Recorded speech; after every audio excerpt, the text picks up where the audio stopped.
Well, ladies and gentlemen, if we could have your attention, let's have a look at the playback here on the main stage for us to share with you the safety briefing video prepared by MyTech.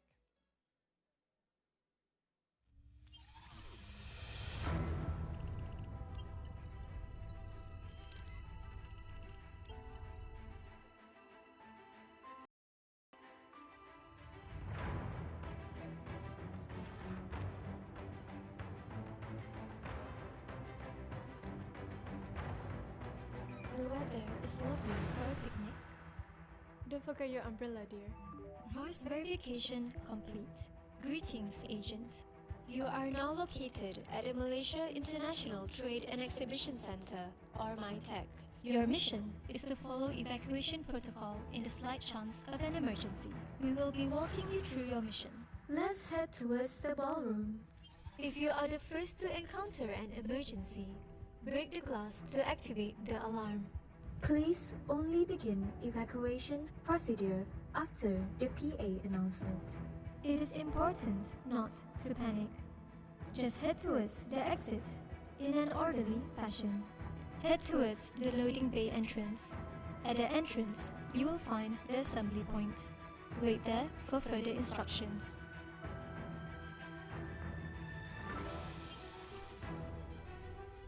Congratulations, Agent. Our GPS tracker informs us that you have made it to the assembly point unharmed. You followed the instructions and have evacuated MyTech in an orderly fashion. This briefing is now complete. Thank you for paying attention to our safety briefing. Your event can now proceed accordingly. All right, thank you, MyTech, for that safety video. Remember, calm and orderly manner. Ladies and gentlemen, we are ready to start soon, as I've been informed that our guest of honor is already in the vicinity. Once again, we would like to request for your phones and gadgets to be set on silent or vibrate mode so as to respect the presentation and speeches that will be presented today. Other than that, we hope you have a great session with us, and we will be coming back with more updates in a few minutes. Thank you.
Distinguished guests, ladies and gentlemen,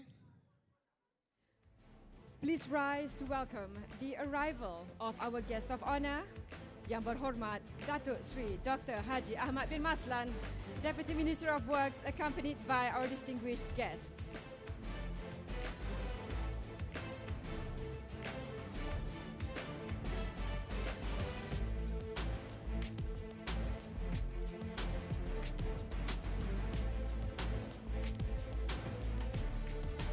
Ladies and gentlemen, please remain standing for the national anthem Negaraku.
Thank you, ladies and gentlemen. Please be seated.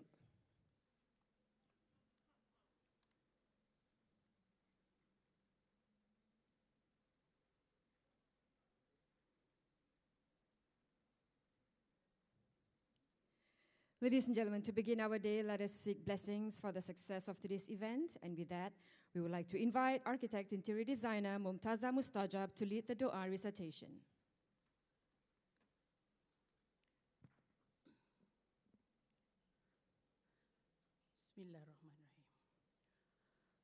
Bismillahirrahmanirrahim.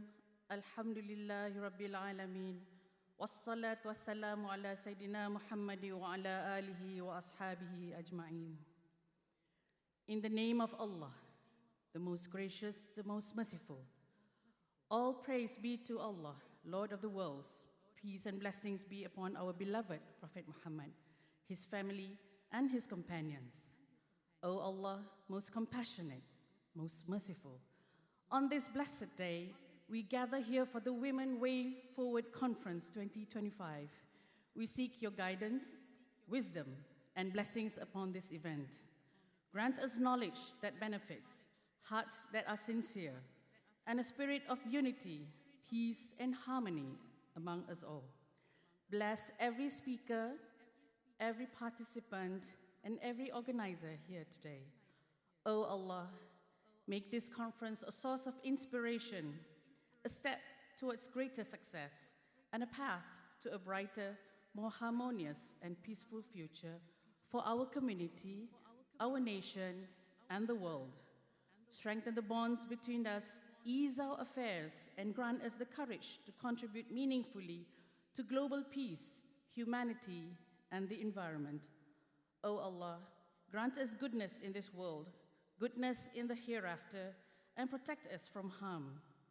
And may peace and blessings be upon our Prophet Muhammad, his family, and his companions. All praise be to Allah, Lord of the worlds. ربنا تقبل دعاءنا واجعلنا من عبادك الذي تتقبل منهم عملهم ونيتهم وصلى الله على سيدنا محمد وعلى آله وصحبه أجمعين والحمد لله رب العالمين آمين آمين يا رب العالمين. Thank you very much, Ya Mumtazah, for leading the Doa recitation. Distinguished guests, ladies and gentlemen, allow me to formally welcome everyone to today's conference, starting with our guest of honor, Honorable Deputy Minister, Yang Berhormat Datuk Seri Dr. Haji Ahmad Maslan, Deputy Minister of Works. Thank you, YB, for your support. Madam Zainora Chief Executive of CIDB. Yang berbahagia, Dato Architect Nafisah Radin, Chairman of WIBM Organising Committee and President of Wanita Industri Binaan Malaysia. Yang berbahagia, Dato Architect Interior Designer Azman Mat Hashim, Deputy Director General of Public Works Department Malaysia and President of Lembaga Architect Malaysia. Yang berbahagia, Tan Sri Abdul Wahid Omar, Chairman of SciPark Resources Berhad, Senior Independent Director of IOI Corporation Berhad. Yang berbahagia, Professor Emerita Tan Sri Datuk Sri Dr. Sharifah Hapsah Syed Hasan Shahabudin, the President of National Council of Women's Organisation NCWO, Her Excellency Architect Siti Rosa Marianti Datuk Haji Abdul Rahman, who's the Secretary General of ASEAN Interparliamentary Assembly, Director and Principal Architect of Eco Bumi and Partners Berhad, fellow speakers and delegates, members of the media, ladies and gentlemen. Bismillahirrahmanirrahim. Assalamualaikum warahmatullahi wabarakatuh. Good morning, everyone. And on behalf of Wanita Industri Binaan Malaysia, WIBM, welcome to the Women Way Forward Conference 2025. Let's give WIBM a round of applause, ladies and gentlemen. A group of outstanding, dedicated, diligent women who managed to pull this together. However, today isn't just a conference. It's a movement of women, outstanding ones, and of course the men who cheer them on. And these ladies are shaping industries, driving transformation, and redefining leadership across Malaysia and beyond. So with powerful sessions on leadership, innovation, and resilience, our speakers are here to open doors to new ways of thinking. So ladies and gentlemen, to officially open today's conference, it is with great honor for me to welcome a leader whose leadership, courage, and unwavering vision have steered this movement forward, the President of Wanita Industri Binaan Malaysia and the Chairperson of the Organising Committee, Yang berbahagia, Dato Architect Nafisah Radin.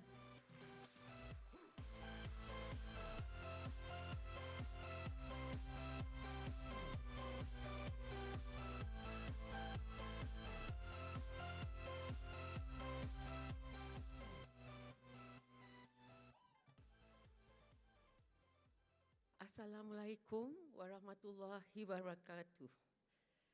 And a very good morning. Yang berhormat Datuk Sri Haji Dr. Ahmad bin Haji Maslan, Deputy Minister of Works, Puan Zainora binti Zainal, Chief Executive of CIDB. Sorry, the lights are shining on my eyes. Three, Datuk AR Azman Muhammad Hashim, Deputy Director General of Public Works Department Malaysia and President of Lembaga Architect Malaysia, Tan Sri Abdul Wahid Omar, Chairman of SciPark Resources Berhad and Senior Independent Director of IOI Corporation Berhad, Professor Emerita Tan Sri Datuk Sri Dr. Sharifah Hapsah Syed Hasan Shahabudin, President of National Council of Women Organisation, NCWO, Her Excellency AR Siti Rosa Marianti, Datuk Haji Abdul Rahman, Secretary General of ASEAN Interparliamentary Assembly, who came all the way from Indonesia, distinguished guests, industry leaders, colleagues, and friends. It's both a privilege and an honor as President of WIBM and Organizing Chairman of the conference to welcome you to the Women Way Conference 2025, organized by Women in Construction Industry Malaysia with a strong support from CIDB and Kementerian Kerja Raya. We'd like to thank them. Please give them applause. On behalf of WIBM, allow me to express our deep appreciation to CIDB and Kementerian Kerja Raya for the trust and the confidence placed in us to lead this important national program. To WIBM, this is more than just a conference. It's a recognition that women play a vital role across Malaysia's built environment industry, spanning the full journey from concept and design to planning, construction, completion, and beyond. The built environment is not defined by materials and structures alone, ladies and gentlemen, but by the ideas, the leadership, and the collaboration that shape them. Today, we bring together those who plan, those who build, and those who lead, all contributing to a more sustainable and inclusive Malaysia. There are over 350 participants with us today, and many more had to be turned away at the last minute because of the overwhelming response. This clearly shows that the momentum for women's leadership in the built environment is stronger than ever. When we first conceived Women Way Forward, our goal was very clear: to bring together every discipline within the built environment ecosystem under one roof. Today, we have government and regulatory bodies, CIDB, JKR, Lembaga Arkitek Malaysia, LLM, MPSA, MPKJ, and many more. We have professional and NGO partners, PAM, IEM, RISM, NCWO, and others. And what's also important is we are able to attract corporate NGSC leaders like PJH, SP Setia, Plus, Malaysia Airport Berhad, TRX, Worldwide Holding Berhad, and many more.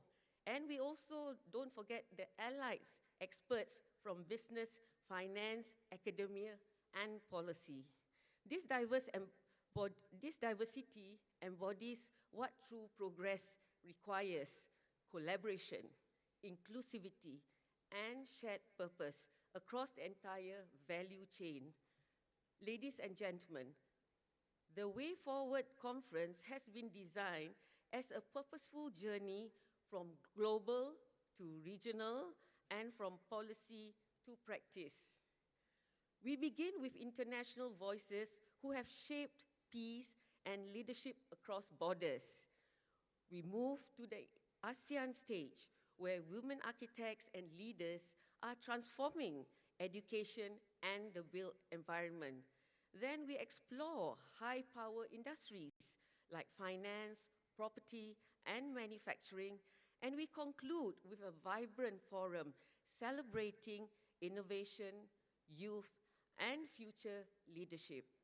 Together, these sessions embody what Women Way Forward truly stands for: its courage, its collaboration, and its continuous change. This conference goes beyond inspiration. It's about real action and transformation. Our objectives are to showcase women leaders across the built environment. We want to open doors for mentorship and collaboration. We want to create pathways for leadership and advancement, and promote equity, diversity, inclusivity as drivers of growth and innovation. By the end of today, I hope each of us, with new insights, with new alliances amongst us, and a renewed commitment to move forward together. For those who may be hearing of us for the first time, Women in Construction Industry Malaysia, WIBM, was founded nearly a decade ago to empower women across the built environment value chain. Our members reflect the breadth of the ecosystem.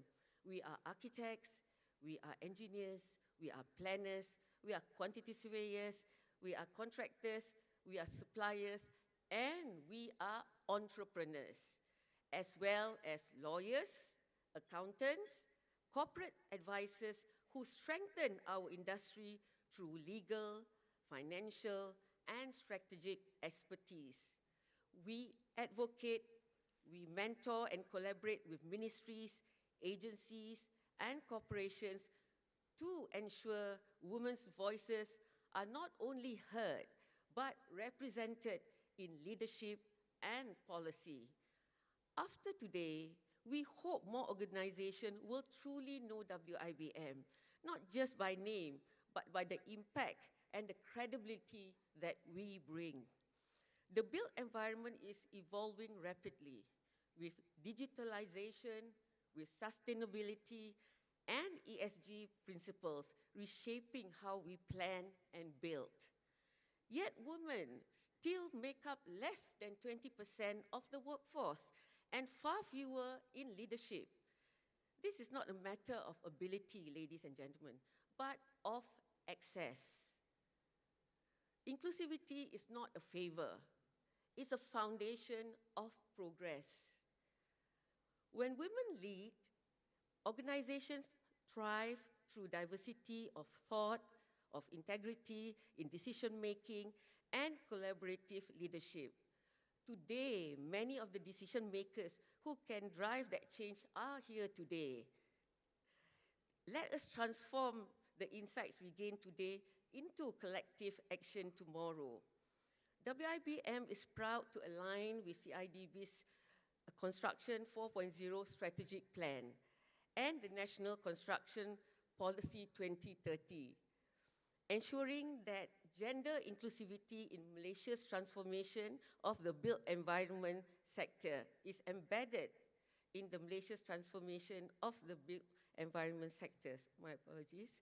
As I often say, we design buildings that stand the test of time.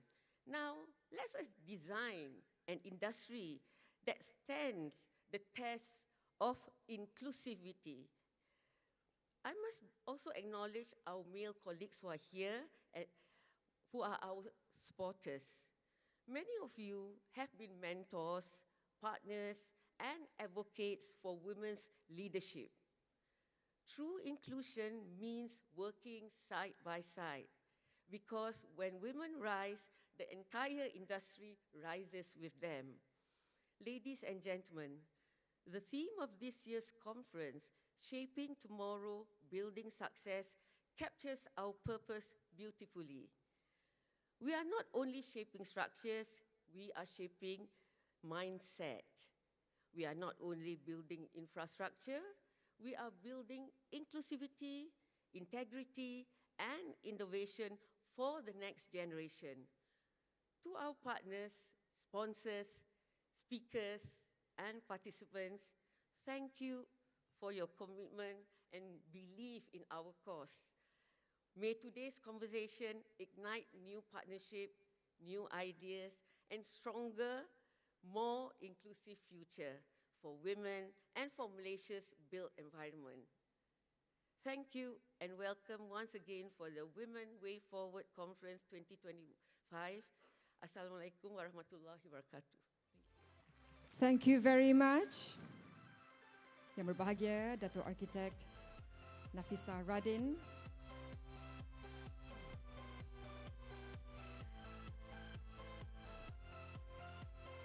Thank you again, Madam President.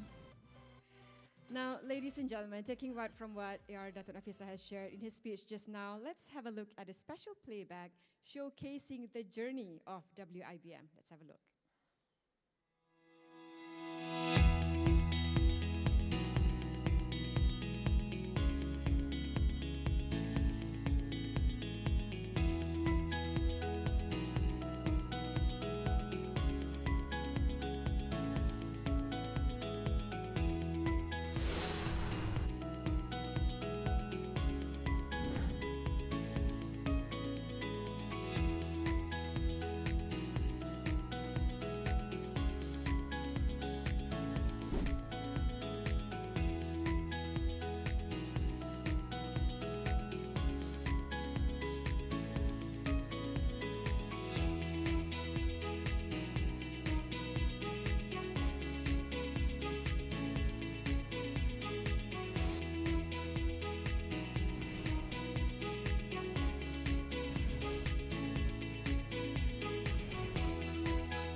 Building beyond boundaries. Let's hear it for WIMB, ladies and gentlemen. What an amazing journey, and it's not going to stop anytime soon.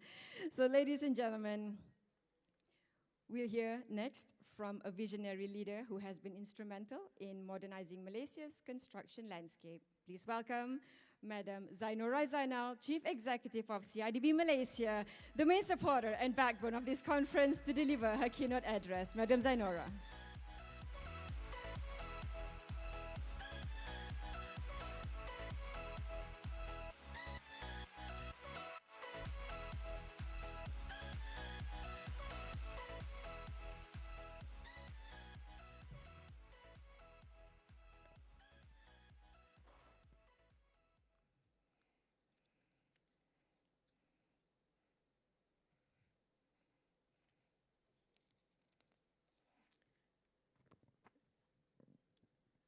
Yang Berhormat Datuk Seri Dr. Ahmad Maslan, Deputy Minister of Works Malaysia, Her Excellency Architect Siti Rozai Marianti Datuk Haji Abdul Rahman, Secretary General of ASEAN Interparliamentary Assembly, Director and Principal Architect of Ekobumi and Partners YBhg, the distinguished Datuk Architect Interior Designer Azman bin Mat Hashim, Deputy Director General of Works Malaysia, Public Works Department Malaysia, and also the President of the Boards of Architects Malaysia, the distinguished architect Datuk Nafisah Radin, President of WIBM, Wanita Industri Binaan Malaysia, the distinguished Professor Emerita Tan Sri Datuk Sri Dr. Sharifah Hapsah, Syed Hasan Shahabudin, President of National Council of Women's Organization, and last but not least, the distinguished Tan Sri Datuk Abdul Wahid Omar, Chairman of Sci-Park Resources Berhad, distinguished speakers, esteemed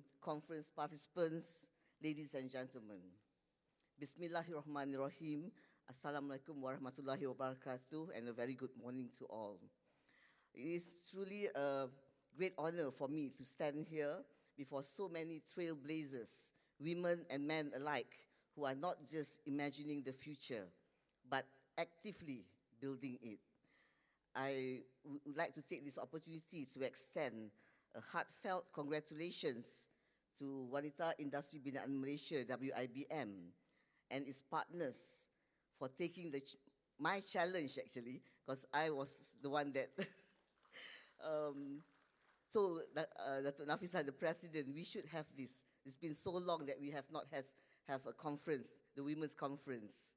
So thank you for taking the challenge. To have this bold and visionary initiative.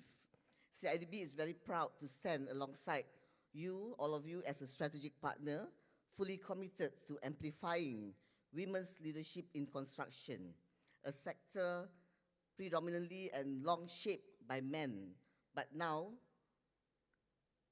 I would say maybe the last decade or so, now being redefined by women with purpose, skill and vision. Today's theme, Women Way Forward, speaks volumes. It is not just a slogan, it is a movement, a call to build success through knowledge, collaboration, and empowerment. Ladies and gentlemen, I'm sure recently everyone saw what has been going around in Twitter, a short video clip posted by a member of Trump's team of our Max Highway. That video clip has unexpectedly gone viral, and it has put Malaysia and highlighted Malaysia's infrastructure into international spotlight. There was even a few messages or a few comments, feedback saying that our Malaysia's highway are better than the California highways. So we are very proud about that, actually. We at the ministry. Betul ya, YB, Datuk Seri? So construction is more than bricks and mortar. It is the pulse of national progress. It connects communities, powers economies, and shapes the spaces we live, work, and dream in. But today, we are not just building, we are transforming. Digital technologies, sustainability demands, and shifting workforce dynamics are rewriting the rules of how we design and deliver infrastructure. At CIDB, we are championing this transformation through Construction 4.0, where automation, data analytics, and digital twin technologies boost productivity and cut waste. We are accelerating the use of industrialized building system, IBS, and modular construction to deliver projects that are faster, safer, and greener. But technology alone is not enough. We must also build with conscience. As everyone aware, our sector, the construction sector, contributes. We are considered a dirty sector. We contribute nearly 40% of global carbon emissions. That is a wake-up call. At CIDB, we are driving the green transition, embedding sustainability into every blueprint, every beam, every brick. Through policies, training, and certification, we are helping the industry align with Malaysia's net zero goals by 2050. Because in tomorrow's world, buildings must do more than shelter. They must protect the planet. Later, at the official opening ceremony of ICW, there'll be a few related to sustainability green initiatives that will be launched by our YB minister. But let us be clear here. Transformation is not just about technology or targets. It is also about people. Our greatest assets is our workforce: engineers, architects, surveyors, planners, builders. And among them are women who break barriers, challenge norms, and lead with brilliance. I would like to share some statistics from that CIDB has gathered related to women. As of September 2025, women make up of just about 13.2%, 82,128 of Malaysia's local construction workforce, compared to 621,968 men, so just 13.2%. Among foreign construction personnel, only 8,000 plus, 8,167 are women, while men numbers over 400,000, roughly about 2%. And when it comes to entrepreneurship, only 3,381 out of a total of 138,527 registered contractors are women. That makes about 2.5%. So these numbers don't lie, they say. So these numbers tell a story, one of resilience, but also of underrepresentation. In this industry, recognition does not come easily, especially for women. We have always had to deliver excellence just to be considered. While male leaders are often poised and ready to bid for leadership roles, women usually need to be given the opportunity or to be asked. Women don't ask. I keep telling my team, the ladies in my organization, we do the work as best as we can, but we do not go up and ask for the position that matters. Whereas the men, I'm sorry, I'm not generalizing here for the men in the room, but this is what I observe. Men may not be as good, but they. No, I'm not saying that in this room, but from what I observe outside, they may not be as good, but they are out there asking to be the CEO, to be the bosses.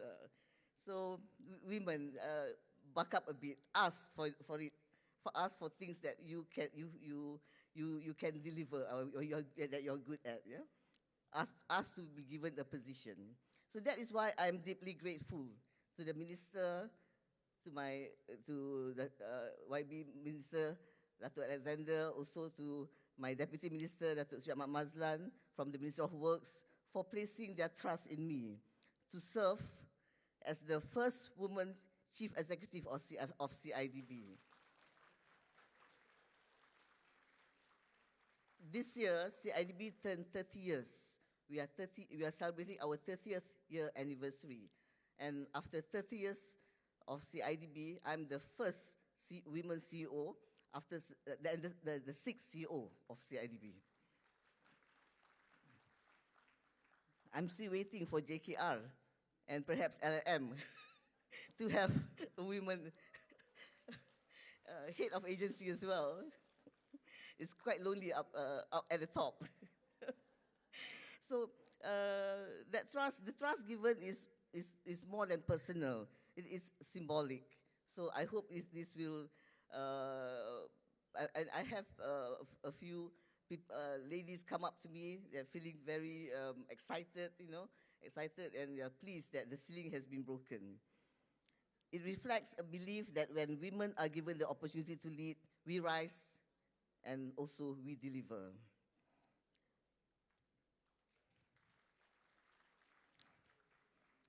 Building on that belief, CIDB, together with WIBM and our industry partners, is committed to creating structured pathways for women to thrive through mentorship, capacity building, and leadership development. Because when women lead, innovation accelerates, collaboration strengthens, and the solutions we build become more inclusive and future-ready. Recently, a couple of months back, I was approached by Datuk Nik Arina, the MD of PLUS, to organize the Women Engineering Day. It was a resoundful success, and we have been, I'm discussing with Datuk Nik, perhaps for us to create some international chapters of women in engineering or women in technology or women in construction. I know there are some international bodies out there. Recently, I was in Croatia at the World Skills General Assembly. I met with an NGO from Denmark. They called Lady Bosses. The NGO is called. Just recently set up, and they are strong in EU, but they don't have any presence here. So I may just bring them here, the chapter here.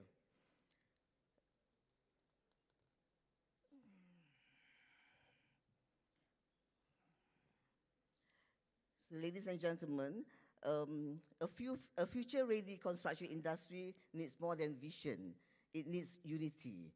We must bridge the silos between government, private sector, and academia. CIDB strategic plan and the National Construction Policy 2030 are our roadmaps, and they only work if we walk them together. So let us move forward, not as departments or titles, but as partners in nation building. To the young minds in this room, students, interns, early career professionals, you are the architects of tomorrow. My advice to you, be curious, be bold, be ethical. Let technology be your tool, but let empathy be your compass. Yesterday, architect Saifuddin, in his paper, mentioned that people will not, AI will, people not using AI will be displaced. That was his message. So if you are not using AI, human using AI, you will not be displaced. But if you don't use AI, you will be displaced. I think that was a strong message that was given at the conference yesterday. Do not see construction as a man's industry. See it as a human industry, one that needs your talent, your ideas, and your leadership. So in closing, ladies and gentlemen, the future of construction is not just about steel and cement, it's about people and purpose. It is about creating an industry that is smart, sustainable, and inclusive, where every woman and man can rise, lead, and leave a legacy. So let us build not just infrastructure, but inspiration. Not just projects, but possibilities. Not just success, but significance. Thank you. Assalamualaikum warahmatullahi wabarakatuh.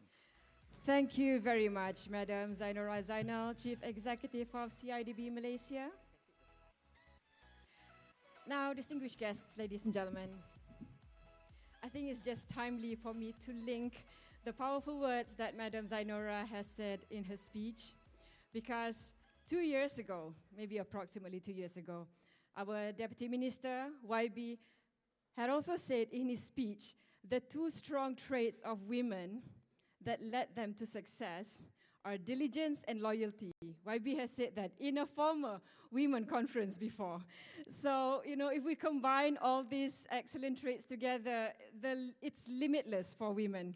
So, without further ado, it is with great honor for me to invite Yang Berhormat Datuk Seri Dr. Haji Ahmad bin Maslan, our guest of honor, the Deputy Minister of Works Malaysia, to deliver his officiating speech. Yang Berhormat Datuk Seri.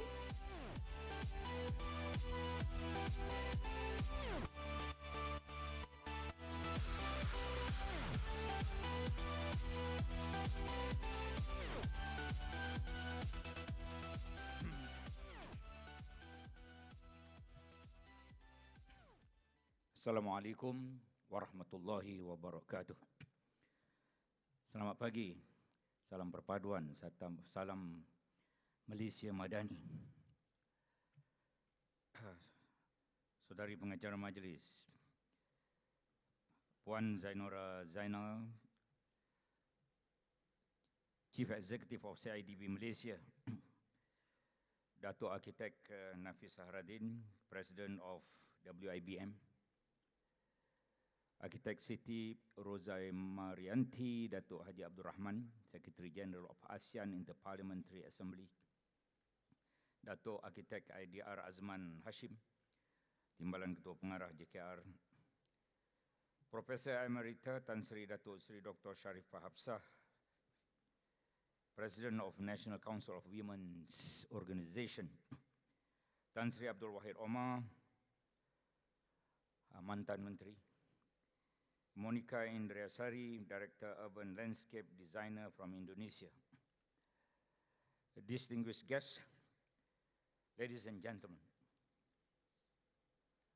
it gives me great pleasure to be here this morning to officiate the Women Way Forward Conference 2025 under the theme Shaping Tomorrow, Building Success. Today's gathering reflects a powerful truth that the future of Malaysia's construction industry is not only built on bricks and steel, but on vision, talent, and inclusivity. Allow me to extend my heartfelt congratulations to WIBM, supported by CIDB Malaysia, for their dedication in organizing this meaningful and timely conference. My appreciation also goes to our valued partners, MyTech Kuala Lumpur and BuiltXPO exhibition, for their contributions. This conference is a testament to our shared commitment to accelerate women's leadership in the built environment through strategic initiatives in career advancement, mentorship, and skills development.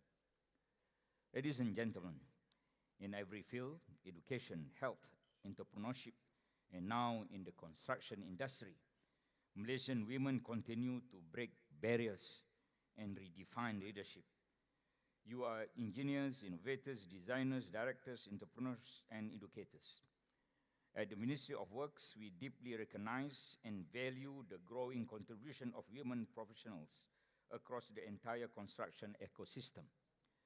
Your participation is not symbolic, it is strategic, because empowering women is not merely an act of national strength, a catalyst for greater innovation, resilience, and excellence. The construction sector remains one of the key pillars of Malaysia's economic growth, contributing close to 4% of GDP and supporting hundreds of thousands of livelihoods. But the landscape is rapidly evolving, driven by digitalization, sustainability, and ESG, principles that are reshaping the way we design, build, and live. In this transformation, women must not be left behind. Instead, you must be at the forefront, leading, influencing, and inspiring change. Through CIDB's Construction 4.0 strategic plan and the National Construction Policy 2030, we are building a future that is not only technology-driven, but also inclusive, ensuring that opportunities are open to all, regardless of gender, background, or position. I'm confident that through platforms such as Women Way Forward, we are not only celebrating accomplishments, we are cultivating a generation of future leaders. This conference brings together trailblazing women who are reshaping policy, leading major infrastructure projects, transforming education, and redefining leadership in business, finance, and technology. It reflects the true spirit of collaboration, courage, and continuous change, values that will drive Malaysia forward towards a more equitable, innovative, and compassionate society. As we look to the future, let us remember this. Every structure we build must stand as a symbol of progress, equality, and sustainability. Let us build not only cities and bridges, but a culture that uplifts and amplifies women's voices in boardrooms, classrooms, construction sites, and beyond. May today's discussions spark new partnerships, bold ideas, and meaningful action that will transform the future of our industry and our nation. Tuan-tuan dan puan-puan, saya bertanya kepada organizer berapa orang peserta daripada luar. Mereka kata tiada. Yang ada 3 orang speakers, seorang daripada Indonesia yang faham bahasa Melayu, seorang daripada Brunei yang faham bahasa Melayu, dan seorang daripada Singapura yang juga faham bahasa Melayu. Jadi saya ingin meneruskan ucapan saya dalam bahasa Melayu.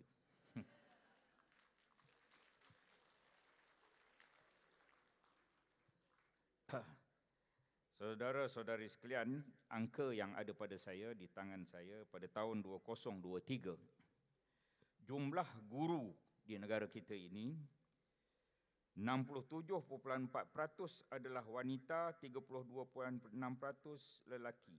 Wanita jauh lebih ramai pendidik dalam negara kita, 67.4%. Tapi di sini tak adalah sebab mereka di sekolah. Kemudian saya juga menyelidiki sedikit doktor. Doktor wanita 53%, lelaki 47%, oleh itu doktor adalah lebih ramai daripada doktor wanita daripada doktor lelaki. Sekali lagi mereka tak ada dalam dewan ini, mereka di hospital, klinik. Ada. Kemudian di Universiti Malaysia, 59.7% hingga 61.5% adalah siswi. Kira 60% siswi, 40% siswa. Jadi wanita lebih ramai di universiti. Tetapi sebagaimana yang Puan Zainora sebut tadi, di construction industry, industri pembinaan, lebih ramai lelaki. Jauh lebih ramai lelaki. Jadi kita yang hadir dalam dewan ini, sebahagian kita adalah contractors, sebahagian kita adalah QS, sebahagian kita adalah arkitek, begitu juga construction managers, yang ada kaitan juga accountant mungkin, peguam mungkin, suppliers, software and IT managers agaknya yang ada di dalam dewan ini yang terlibat dalam pembinaan. Kami di Kementerian Kerja Raya, di CIDB, itu sebab sebagaimana Puan Zainora sebut, Ketua Eksekutif pertama CIDB wanita adalah beliau. Sebagaimana negara Jepun begitu lama wujud, kali pertama Perdana Menterinya wanita. Di Amerika belum ada, di Malaysia tak tahu bila. Jadi saudara sekalian, ini saya telah melihat tadi dalam senarai bilioner di negara kita, daripada senarai Forbes. Senarai bilioner Forbes, ada seorang wanita, itu pun 2017, Puan Seri Chong Chuk Yu daripada Selangor Properties Berhad, 285 juta US dollar, isteri kepada Tan Sri Datuk Wen Tian Kuang yang telah meninggal, Datuk ini, Tan Sri ini, dan isterinya yang menguasai Selangor Properties Berhad. Itu satu-satunya senarai bilioner wanita di Malaysia. Yang lain lelaki belaka. Ya. Jadi saudara, puan-puan begitu banyak lagi yang boleh dilakukan oleh puan-puan untuk menguasai sebahagian daripada ekonomi negara kita.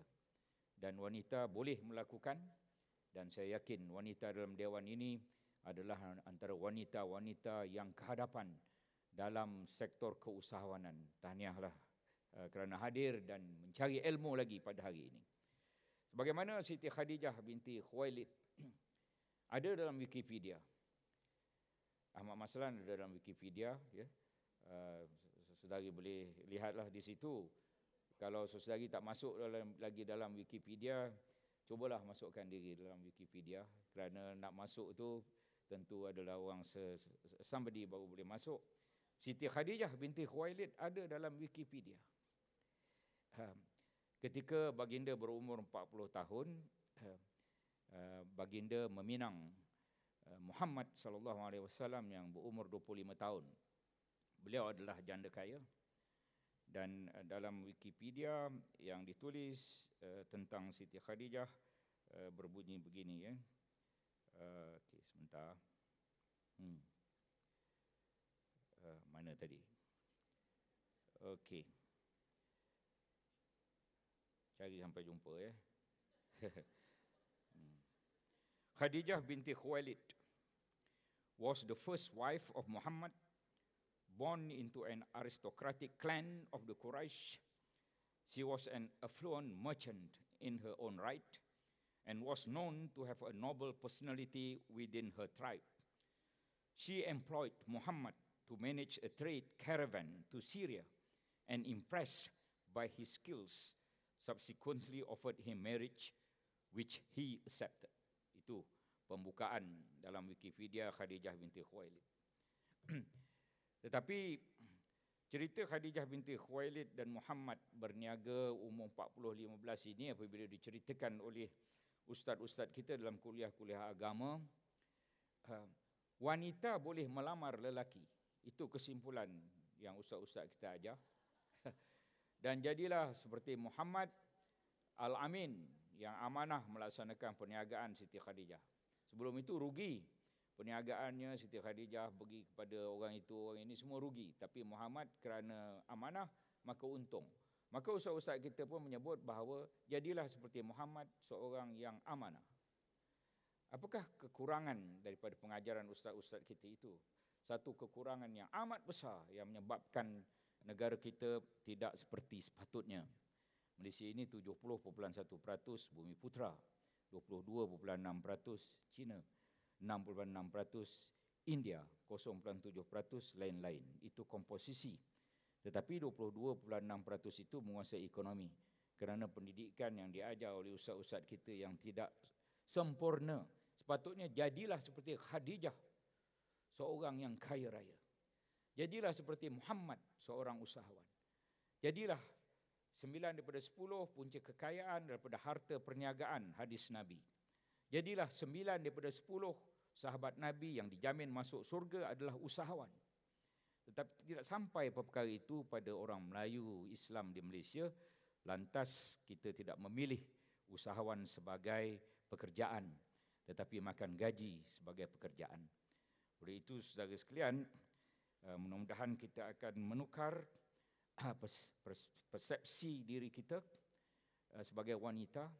Bukan hanya ada tudung Siti Khadijah, bukan hanya ada pasar Siti Khadijah, tapi kita yang menjadi Siti Khadijah, ya, seumpama Siti Khadijah yang kaya raya.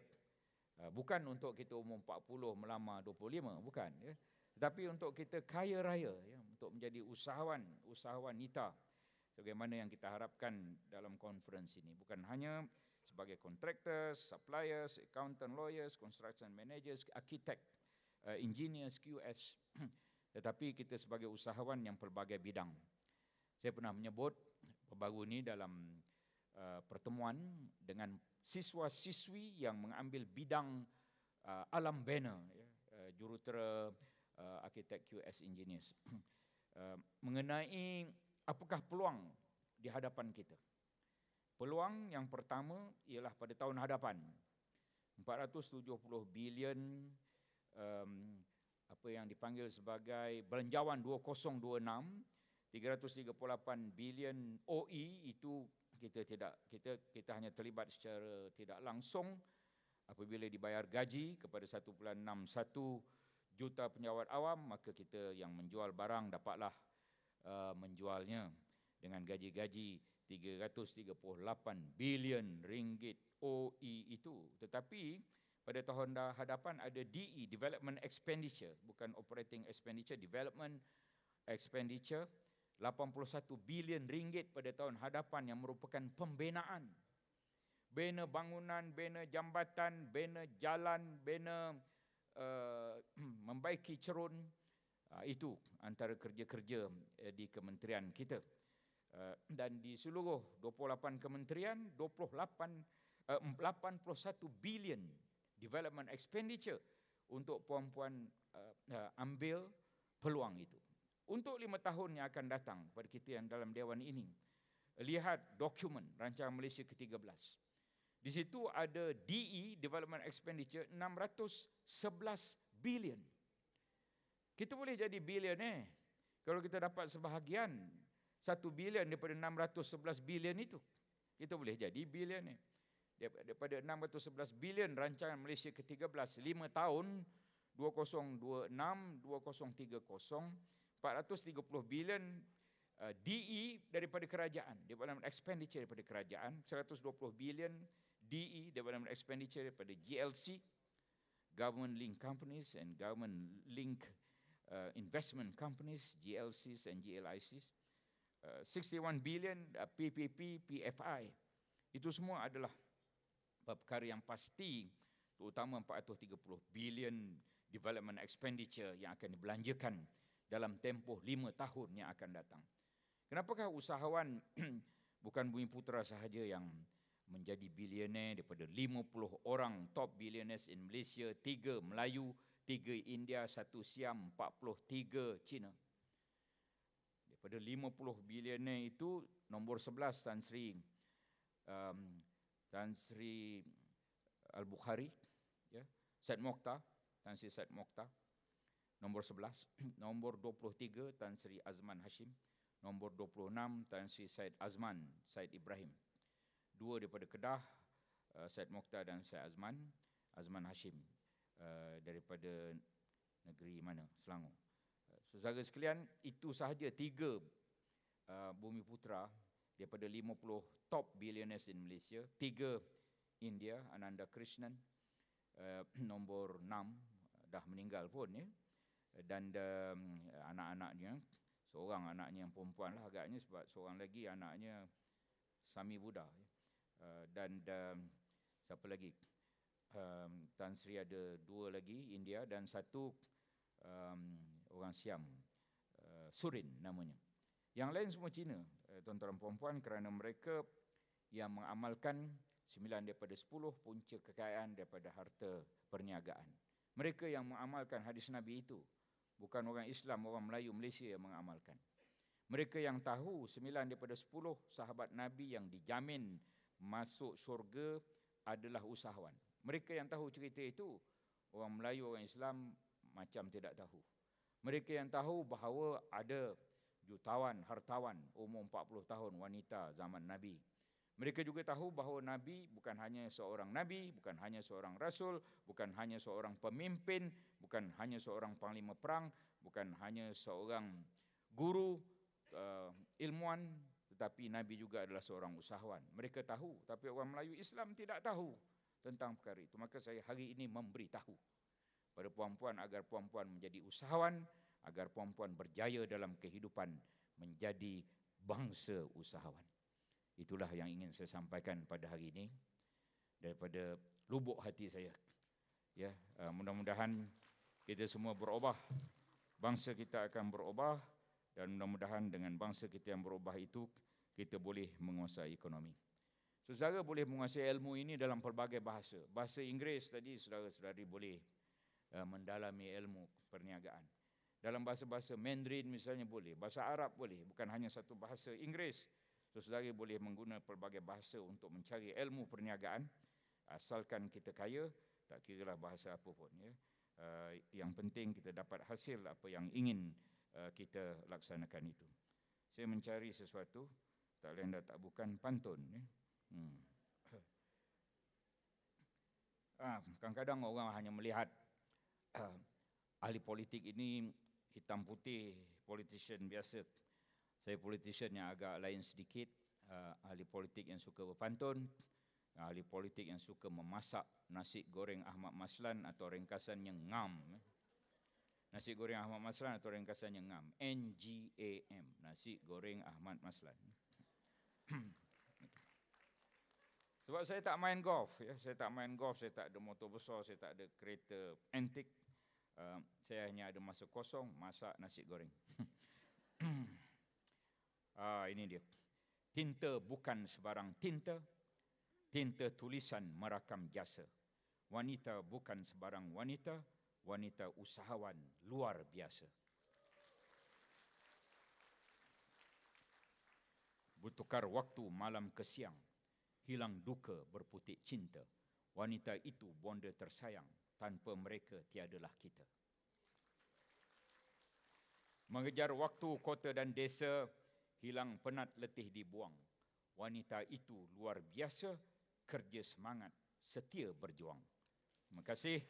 Saya dengan ini, dengan lafaz mulia Bismillahirrahmanirrahim, merasmikan program kita Women Way Forward Conference 2025. Assalamualaikum warahmatullahi wabarakatuh. Waalaikumsalam. Thank you very much. Yang Berhormat Datuk Seri Dr. Haji Ahmad bin Maslan, Deputy Minister of Works, we would like to request for Yang Berhormat Datuk Seri to remain on stage.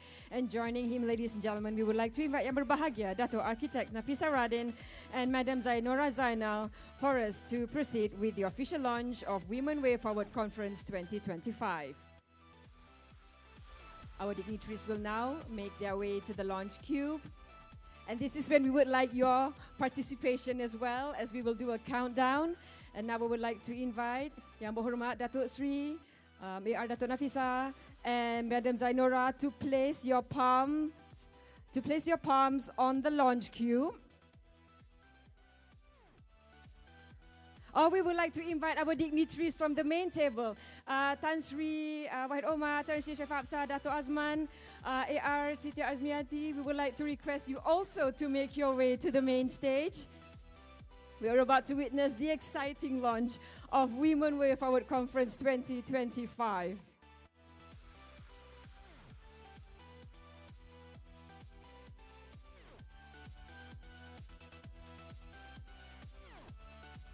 YB not only shared some exciting numbers, he also has opened up the challenge to be better at pantun, ladies and gentlemen.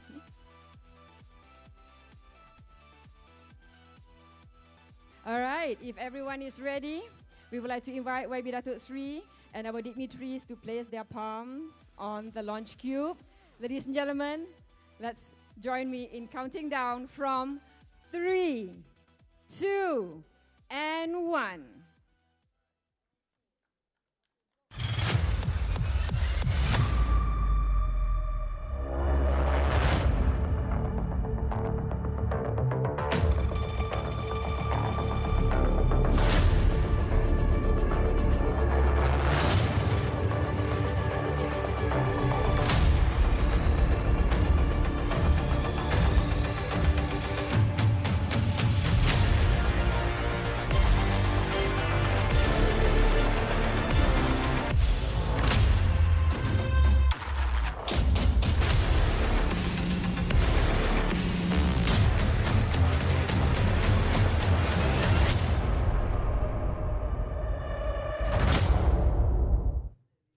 Shaping tomorrow, building success, ladies and gentlemen.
Shaping tomorrow, building success, calling out for women leaders to inspire and empower. We would like to give a couple of seconds for our members of the media for their photo and video coverage. We would like to request our dignitaries to remain on stage as we give a couple of seconds for our press members for their photo and video opportunity. So as of now, our cameramen and videographers are arranging the positioning and completing their coverage. Thank you again, Yang Berhormat Datuk Seri and our dignitaries for successfully launching Women Way Forward Conference 2025, Shaping Tomorrow, Building Success.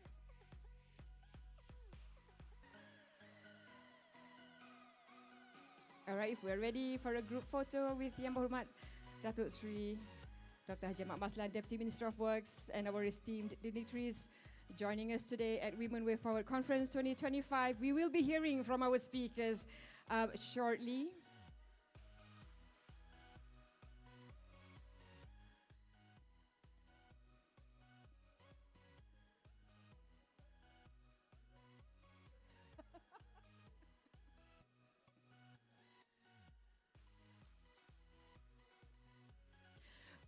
Thank you very much. We would like to request Yang Berhormat Datuk Seri Dr. Ahmad Maslan to remain on stage. Our dignitaries are welcome back to their seats. And Madam Zainora and Dato Nafisah to remain on stage for the next session of our memento presentation.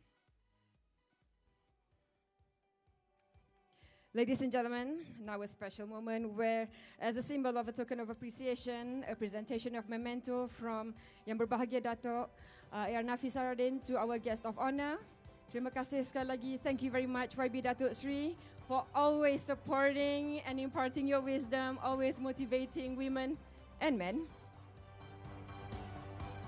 We're looking forward to have a successful conference, and another token of appreciation from Yang Berbahagia Datuk Nafisah to our esteemed Madam Chairman, Madam CEO of CIDB, Madam Zainora Zainal. Two amazing, outstanding ladies, remarkable success stories they've paved in the past and continue to create in the future. A couple of seconds more for our members of the media to complete their photo coverage. And now we would like to invite our guests of honor and Dato Nafisah and Madam Zainora back to their seats. Now, ladies and gentlemen, this is where we need your involvement, as we would like to invite our members of the media on the stage as we are about to take a giant selfie. So we would like to request all of our delegates to rise and make your way around the VIP table. Jadi kita nak mohon para delegasi bangun dan ambil tempat di belakang meja VIP. As we are about to take a group selfie, 350 delegates joining us for Women Way Forward Conference 2025. So I will hand over the session to our press members who are already on stage, and they will be giving you the guideline as to where to take your positions for you to have the perfect group selfie for WWF 2025.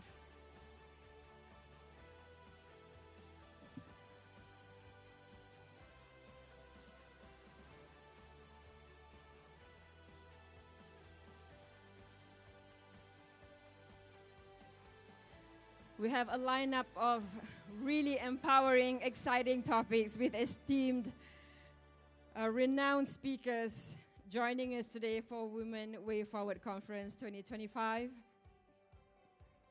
We will be talking about women's leadership in education and policy reform.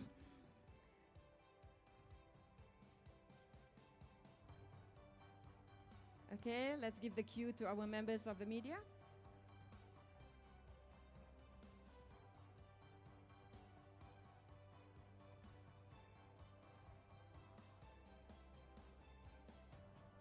Will we have a short video as well?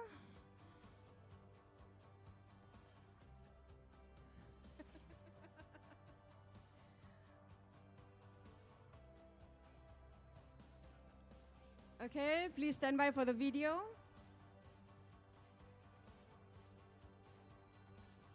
I have go snack, please. Okay. Okay, now for Woman Way Forward video, we want everybody to shout, Woman Way Forward. Okay, on count of, okay, video? Okay. 3, 2, 1. Woman Way Forward. Thank you very much, ladies and gentlemen. Thank you once again to Yang Berhormat Datuk Seri for officiating Women Way Forward Conference 2025. Thank you to our dignitaries for joining us. And now, Yang Berbahagia Datuk Nafisah and Madam Zainora and our dignitaries will accompany Yang Berhormat Datuk Seri to visit the exhibition booths outside. And we will reconvene here at 10:45 a.m. to begin our first session. Don't forget, to be here 5 minutes earlier before we start at 10:35 p.m. 10:35 a.m. And in the meantime, Dato' AR will be accompanying YB to the exhibition booths. Once again, thank you very much for joining us, ladies and gentlemen. We're looking forward to begin our first session at 10:45 a.m. Please enjoy some refreshments that have been positioned on the side of the ballroom. And an announcement we would like to share with everyone today. We would like to call upon Puan Norita from Majlis Daerah Sepang to come to the help desk to gather your documents. Thank you very much.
Ladies and gentlemen,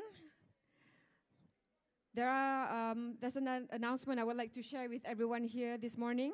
Will these names that we announce make your way to the help desk for the signature of HRD Corps forms, starting with Ms. Suwei Tan, IR Kamsah binti Rais, Ms. Chia Siot Teng, Puan Nurzihan binti Ibrahim, AR Yiziyu, Puan Chow Pui Teng, Puan Wan Mastura binti Wan Raja, AR Sharifah Nur Amira binti Syed Muhammad Radi, Ms. Nazifa binti Muhammad Abdullah, Puan Anita Devi Premchand, Encik Muhammad Zihan bin Muhammad Nin, Puan Zarina binti Baharudin. All these names, we would like to invite you to make your way to the help desk for your HRD Corp form signature. Thank you.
For 5 decades now,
Once again, thank you very much, Mr. Mazli Hasan. Tepukan untuk Mr. Mazli Hasan, ladies and gentlemen. A round of applause to him. Thank you so much for gracing the stage. We would like to request for you to divert your attention to the main screen here on the main stage, as we are proud to share a special message from our silver sponsor of SP Setia. For 5 decades now, we see a space for what it could be, to inspire a more fulfilling life. We shape spaces that inspire and recharge, to sustain new curiosities, discoveries, and abilities.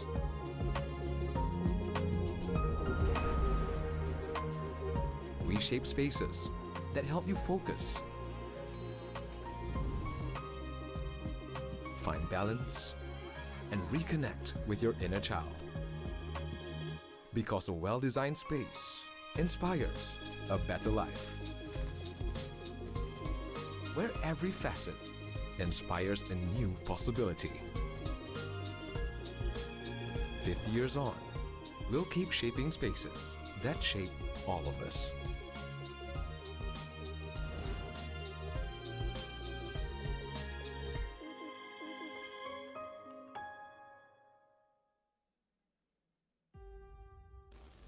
Dari visi membina sebuah pusat pentadbiran kerajaan baharu yang moden dan terancang, Ladang Perang Besar telah dipilih sebagai tapak pembangunan Putrajaya, meliputi kawasan seluas 12,184 ekar. Pada 19 Oktober 1995, lahirlah Putrajaya Holdings dengan mandat sebagai pemaju utama yang bertanggungjawab merancang dan membangunkan bandar pentadbiran kerajaan yang baharu untuk Malaysia. Dalam fasa awal pembangunannya, PJH berjaya membina infrastruktur utama yang menjadi nadi bandar ini, dari jaringan jalan raya dan jambatan-jambatan ikonik hingga pelbagai kemudahan awam seperti taman riada, hospital, sekolah, balai bomba dan balai polis.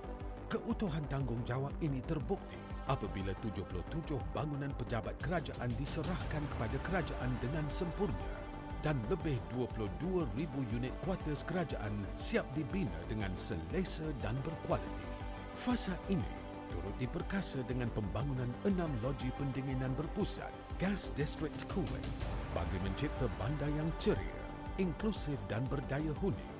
PJH melangkah ke fasa pembangunan komersial dan kediaman awam, meliputi tanah seluas 1,239 ekar. Fasa ini menyaksikan pembinaan lebih 10,000 unit kediaman awam yang menyediakan rumah berkualiti untuk ribuan penduduk, pusat beli belah seperti alamanda dan bangunan pejabat yang menggerakkan ekonomi, hotel serta kemudahan hospitality untuk komuniti dan pelancongan, institusi pendidikan serta infrastruktur sosial yang memperkukuh pembangunan ilmu dan masyarakat. Putrajaya Holdings juga dalam proses membangunkan hospital swasta di Precinct 7 sebagai satu lagi usaha strategik memenuhi keperluan penduduk yang semakin meningkat. Sebagai pemaju utama Putrajaya, Putrajaya Holdings terus berganding erat dengan Perbadanan Putrajaya dalam memperkasa aspek sosioekonomi dan sosio-budaya. Sebagai pemaju utama yang bertanggungjawab, PJH juga telah menyokong inisiatif kerajaan melaksanakan kios sentuhan madani untuk kemudahan pelbagai lapisan masyarakat dan menambah baik perkhidmatan awam. Di samping itu, PJH juga terus menyokong inisiatif tanggungjawab sosial sebagai pemaju yang prihatin dan berjiwa esa. 3 dekad kejayaan Putrajaya Holdings tidak mungkin tercapai tanpa dedikasi kaki tangan, nadi penggerak yang memastikan PJH terus maju, dipacu kepimpinan berwawasan dalam membina Putrajaya sebagai bandar moden yang hijau dan lestari. Sepanjang perjalanan ini, Putrajaya Holdings telah menerima pelbagai anugerah dan pengiktirafan, mencerminkan keunggulan dan dedikasi sebagai pemaju utama Putrajaya. Dari pembangunan infrastruktur ke komersial dan kini menuju kota madani, Putrajaya Holdings telah membina sebuah bandar yang menjadi simbol kebanggaan, harapan dan kesejahteraan. 30 tahun membina warisan, melakar masa hadapan. Putrajaya Holdings, pemaju utama Putrajaya, alamat terbaik di Malaysia. Welcome back, ladies and gentlemen. We are now ready to begin our first session. Our first speaker is an icon that needs no introduction. But however, we are very, very proud to introduce him, as he is widely recognized as one of Malaysia's most accomplished corporate leaders with an illustrious career spanning government, corporate and non-profit sectors. He is currently the chairman of Saipak Resources Berhad, a renewable energy leader, and senior independent director of IOI Corporation Berhad. Previously served as minister in the Prime Minister's Department for Economic Planning from 2013 to 2016, chairman of Bursa Malaysia, group chairman of Permodalan Nasional Berhad PNB. And in the CEO helm, he successfully transformed 3 major organizations, UEM Group, Telekom Malaysia and Maybank, establishing Maybank as a regional banking powerhouse and global Islamic finance leader. And today, he also chairs WWF Malaysia and the MySDG Foundation, serves as Pro-Chancellor of University Science Islam Malaysia, Professor of Practice at INSAFE University, and Visiting Fellow at the Oxford Center for Islamic Studies. Recently won the 2025 Saleh Kamel Islamic Economic Award, recognizing his contributions to Islamic finance. Ladies and gentlemen, one of Malaysia's most iconic leaders, sharing his insights on leadership and economic transformation, building Malaysia's future. Please give a round of applause, welcoming Yang Berbahagia, Tan Sri Abdul Wahid Omar.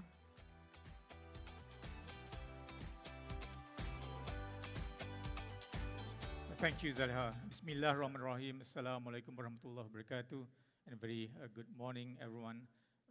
Let me begin by thanking WIBM for inviting me to be here this morning to spend about half an hour with you to talk about leadership and economic transformation, building Malaysia's future.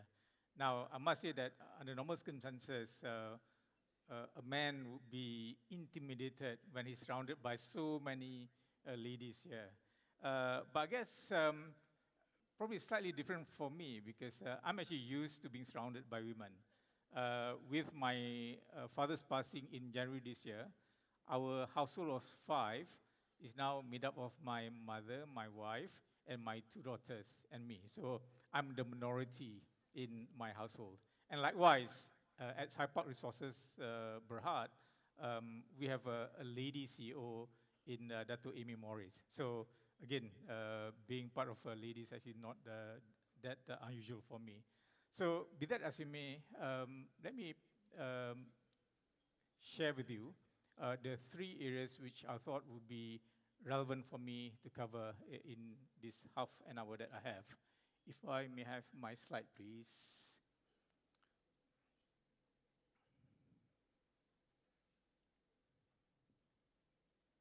Right. So I'll divide my talk in 3 parts. First, I'll be sharing with you my personal journey and what are the leadership lessons learned. Secondly, to talk about the building Malaysia's future, our Malaysia's economic transformation. And the third is about the way forward in terms of what we as citizens can do for Malaysia.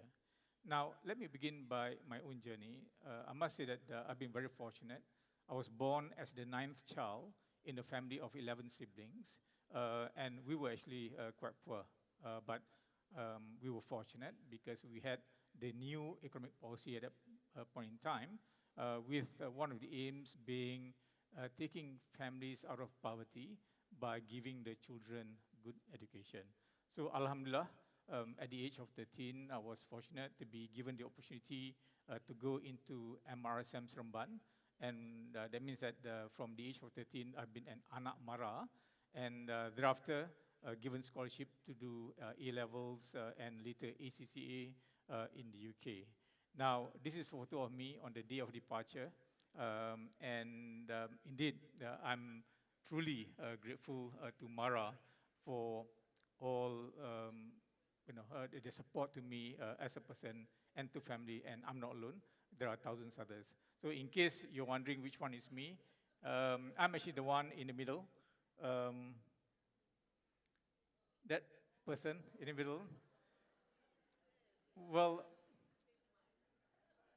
yeah, the lessons learned here is that if you want to keep your hair, don't go into accountancy. So, indeed, I chose accountancy as a profession. Why? Because when I was younger, when I asked the seniors which profession would make a lot of money, so I was told that accountants make a lot of money. So only later that I learned that some engineers in construction industry actually make a lot more money. But that's okay. Now, as an accountant, my ambition was to be the chief financial officer of a major public listed company. And Alhamdulillah, back in March 2001, I was invited to join Telkom Malaysia as the CFO. And to me, that's actually very much mission accomplished. And I never imagined to be a CEO of 3 major organizations. And the first one being the CEO of YBhg Group when I was 37 years old. Now, this is actually my first exposure into the building industry. Now, just to be clear, accountants do not know how to run a construction job and so on. But that wasn't the forte that they were looking for me. So my role was to undertake or spearhead the turnaround of YBhg Group to actually make it viable from a corporate restructuring perspective, basically. But I must say that this is actually where I got the opportunity to meet with so many people, so many engineers in that industry. That included people like Datuk Arena, who's currently at Plus, and many other women engineers, very talented people at YBhg Group. Now, after the job was done at YBhg Group, I was asked to go back to Telkom Malaysia as part of the larger transformation of Telkom Malaysia to be a regional telco with particular emphasis on mobile communications, until a decision was made to separate Axiata from Telkom Malaysia, and so that Telkom Malaysia can be made to focus on the development of high-speed broadband network in Malaysia in partnership with the government, and Axiata was allowed to spearhead expansion into the Asian region. Now, Alhamdulillah, that was completed in 2008, and as I was executing the demerger exercise, I was approached by Maybank to spearhead the transformation of Maybank into a regional banking group. And at that point in time, Maybank had entered into acquisition of banks in Vietnam, Pakistan, and Indonesia in particular as part of that positioning. And today, Maybank has presence in all the 10 ASEAN countries. Not the 11th yet, so we have a new member of ASEAN, as you know, Timor-Leste, but in all the 10 ASEAN countries in Malaysia. So, Alhamdulillah, I must say that when we go back to purpose, where we developed the mission of humanizing financial services, and we implemented the Islamic First strategy, and that has transformed Maybank to be a regional bank, and also recognized as a global leader in Islamic finance. So this is something which I will keep on emphasizing, that when you lead an organization, the leader must actually embrace the purpose and follow it with good strategy and execution. In the context of humanizing financial services, what do we mean by that? Well, it's about providing people with convenient access to financing. It's about giving them fair terms and pricing. It's about advising our clients based on their needs rather than how much money we can make. And it's also about being at the heart of the community, both the business and the people community. Now, one of the challenges that we had at Maybank was the source of our income. Now, as Muslims, naturally when I moved from Telkom Malaysia to Maybank, some family members expressed concern about the source of income being mainly from riba activities.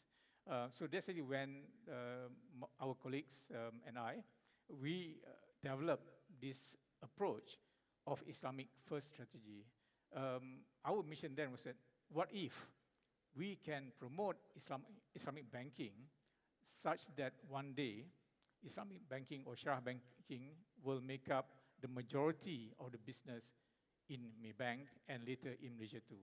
So that's when we developed this strategy where whenever people go to the branch to ask for services, whether to open an account or to take financing, automatically we'll be giving them Sharia compliant financing. And Alhamdulillah, with this strategy, majority of the customers will actually accept it, including non-Muslim customers. And today, that has resulted in Maybank Islamic becoming the largest Islamic bank in Malaysia, 3 times bigger than Bank Islam. And it is also the 5th largest Islamic bank in the world and recognized as a global leader in Islamic finance. And Alhamdulillah, today, 70% of Maybank's financing in Malaysia is already Sharia compliant. And that has also encouraged other banks to implement similar strategy of Islamic First. And that has resulted in the total Sharia financing in Malaysia making up 46% of the total financing in Malaysia. So I think, inshallah, over the next couple of years, we'll see that figure of 46% increasing to 50%. Now, having worked so hard at Maybank, I must say that I wanted to retire because Maybank was my 3rd job as a CEO, and Alhamdulillah, life was good. After working so hard, between 12 to 16 hours a day, and we were getting actually good bonuses and so on, and I didn't want to go anywhere until I was called to meet with the Prime Minister one morning in June 2013, and I was asked actually to join the cabinet. Now, as someone who had benefited from government scholarship, I felt compelled to do national service, and I said yes, on condition that I only serve for 1 term as a senator of 3 years.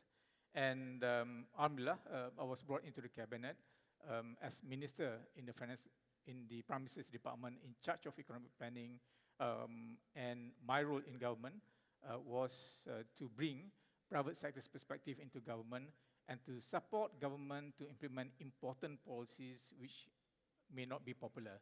So things like fiscal consolidation, subsidy rationalization, implementation of GST as part of the efforts to widen the revenue base of the government and so on. So I must say that it was an action-packed 3 years in cabinet, including presenting the 11th mission plan, as well as tabling 3 bills in parliament. So to me, this is something, an experience which money cannot buy.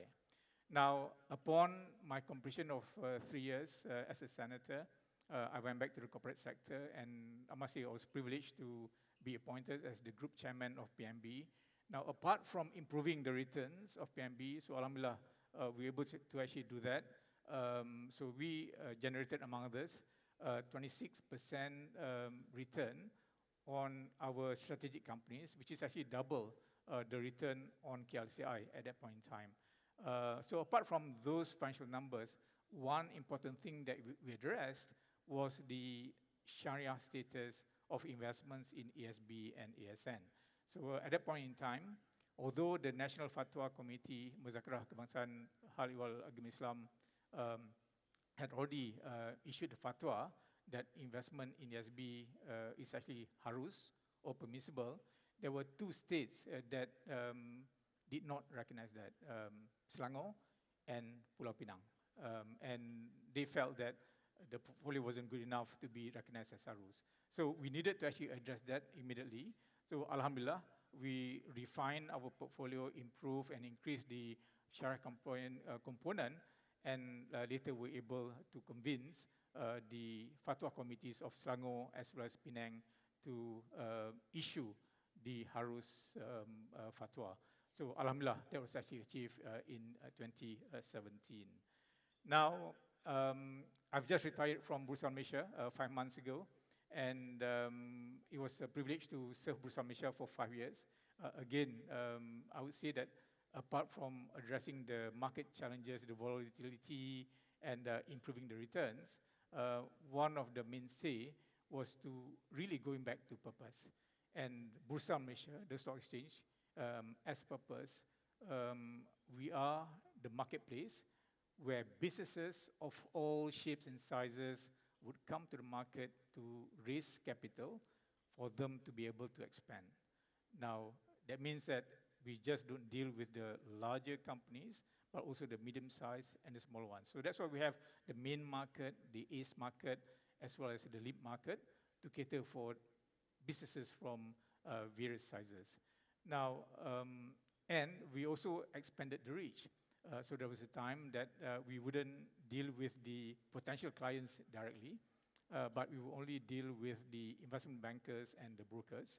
So that has changed. We're now engaging actively with many of the businesses directly to encourage them to come for listing, and that includes working with the chambers of commerce. And I think the promotion of this approach, making it more accessible and getting the brokers to really target some of the medium-sized companies, has resulted in Bursa Malaysia becoming the preferred platform for IPO, for listing for many companies. So Alhamdulillah, with that, going back to purpose, we were able to make Bursa Malaysia as the most vibrant market in Southeast Asia in 2024, with 55 listings last year. Thank you. And a lot of people say, look, maybe this is just a one-off, 2024. No, the momentum actually continues.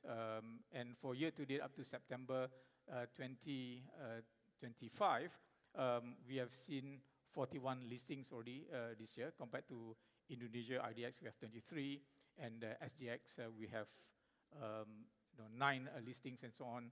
And I think Alhamdulillah, so that inshallah will continue. So again, my emphasis here is actually to talk about when you lead an organization, go back to purpose, and I think inshallah you'll become successful.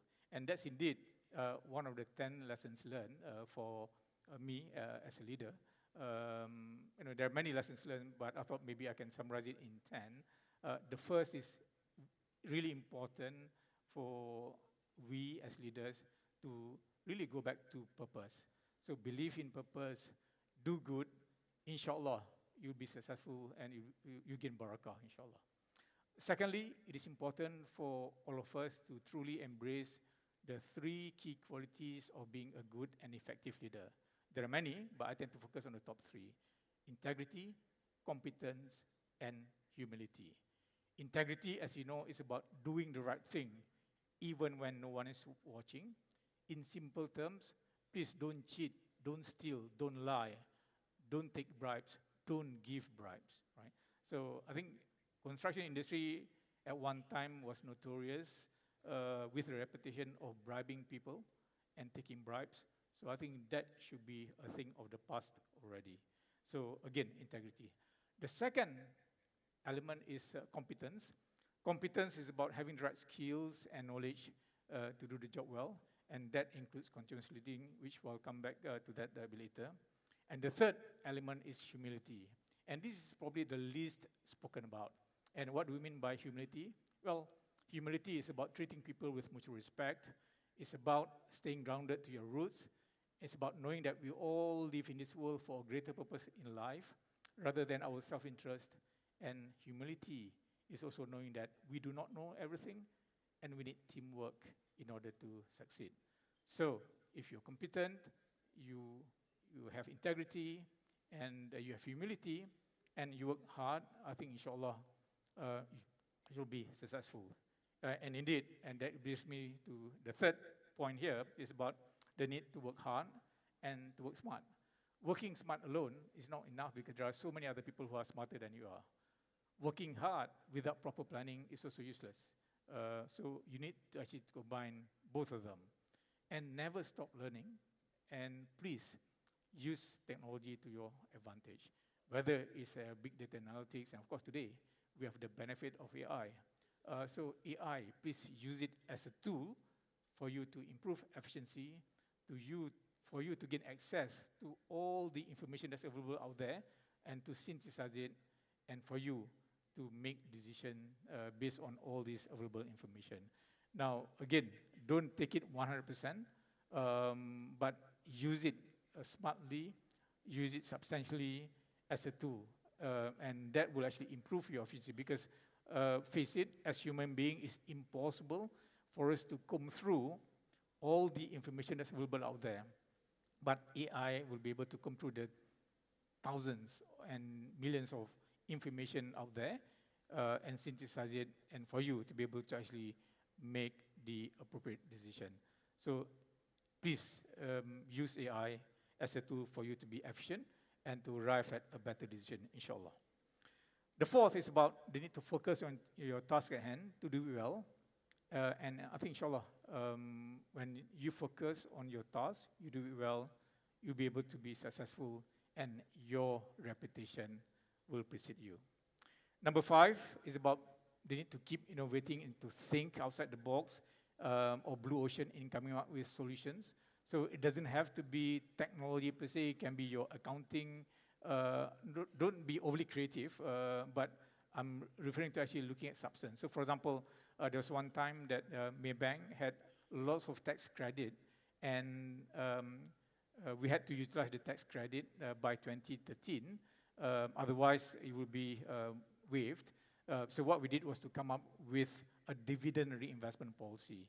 With that policy, Maybank was able to pay almost 100% of their profits for the year, with the commitment from major shareholder PNB at the point in time to put the money back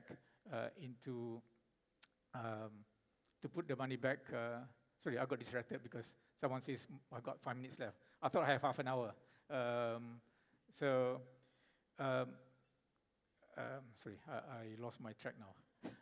So basically, with the major shareholders, PNB committed to invest back in such for new shares. So with that, Bank Negara was able to actually approve the payment of the dividends, and everyone actually benefited from that. Again, thinking outside the box. Number 6, about the need to address the fundamentals rather than form. Some people would focus on branding before undertaking any fundamental improvements. Please don't do that, because form without substance will not get you anywhere. But once you have achieved fundamental improvements, then you can complement it with good branding or rebranding, as the case may be. Number 7, as business people, yes, we want to be global champion or regional champion. But please bear in mind that no one can be a regional or global champion if your home base is weak, right? Because home base is actually where you have the human capital, and when you generate the cash flow for you to be able to invest abroad. So never forget your home market. Number 8 is about the need to truly embrace sustainability, the 3 elements of environmental, social, and governance. So everyone knows about environmental and governance, less spoken about social part.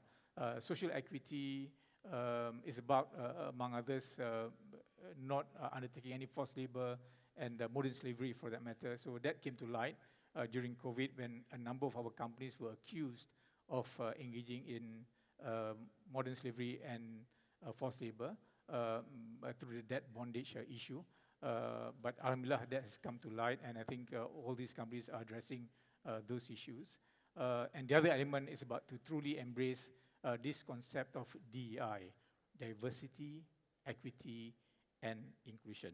So again, please do embrace it, truthfully, if I may. Number 9 is about the need to stay fit and healthy.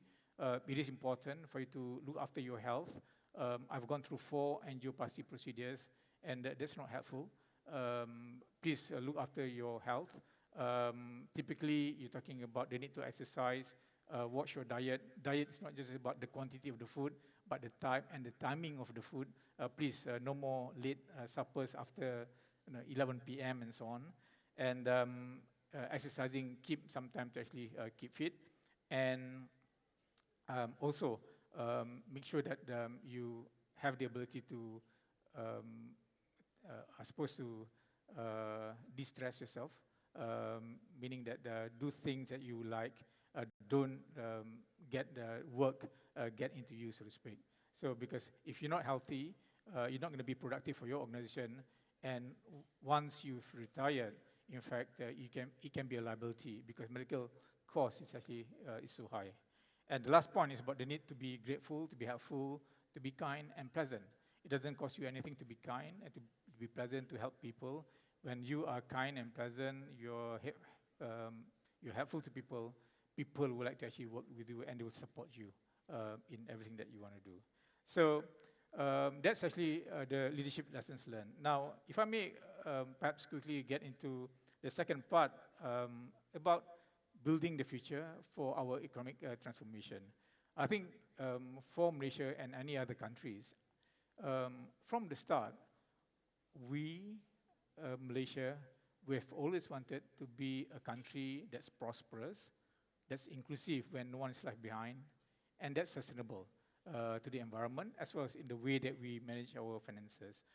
From 1971, when we had the new economic policy, to the 2010 of the new economic model, to 2020, when Tun Mahathir at the point in time spoke about the shared prosperity vision, and till today, we have under Prime Minister Dato Sri Anwar Ibrahim, the Madani Economy Framework.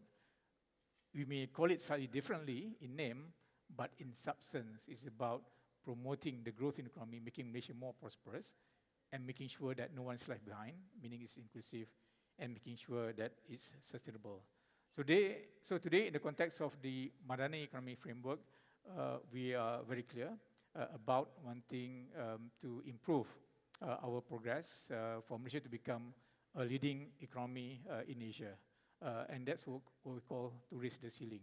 And that's supported by the various economic policies and plans, including, among others, for us in the renewable energy space, it's about the National Energy Transition Roadmap, where, among others, we're talking about increasing the renewable energy portion to 70% of our total generated capacity. And apart from raising the ceiling, it's also about the need to raise the floor, and meaning that we want to improve the lives of our people, among others, by increasing the share of wages to the GDP from where we are today at 33.6% to 40% initially, and later to 45%. Now, it's not going to be easy, but it's actually the right thing to do. We must always strive to deliver that by improving productivity and also at the same time raising the floor as well in terms of the minimum wage and so on. So I think many people complain whenever government implements the increase in minimum wage, they always complain that, oh, that's going to increase my cost and so on.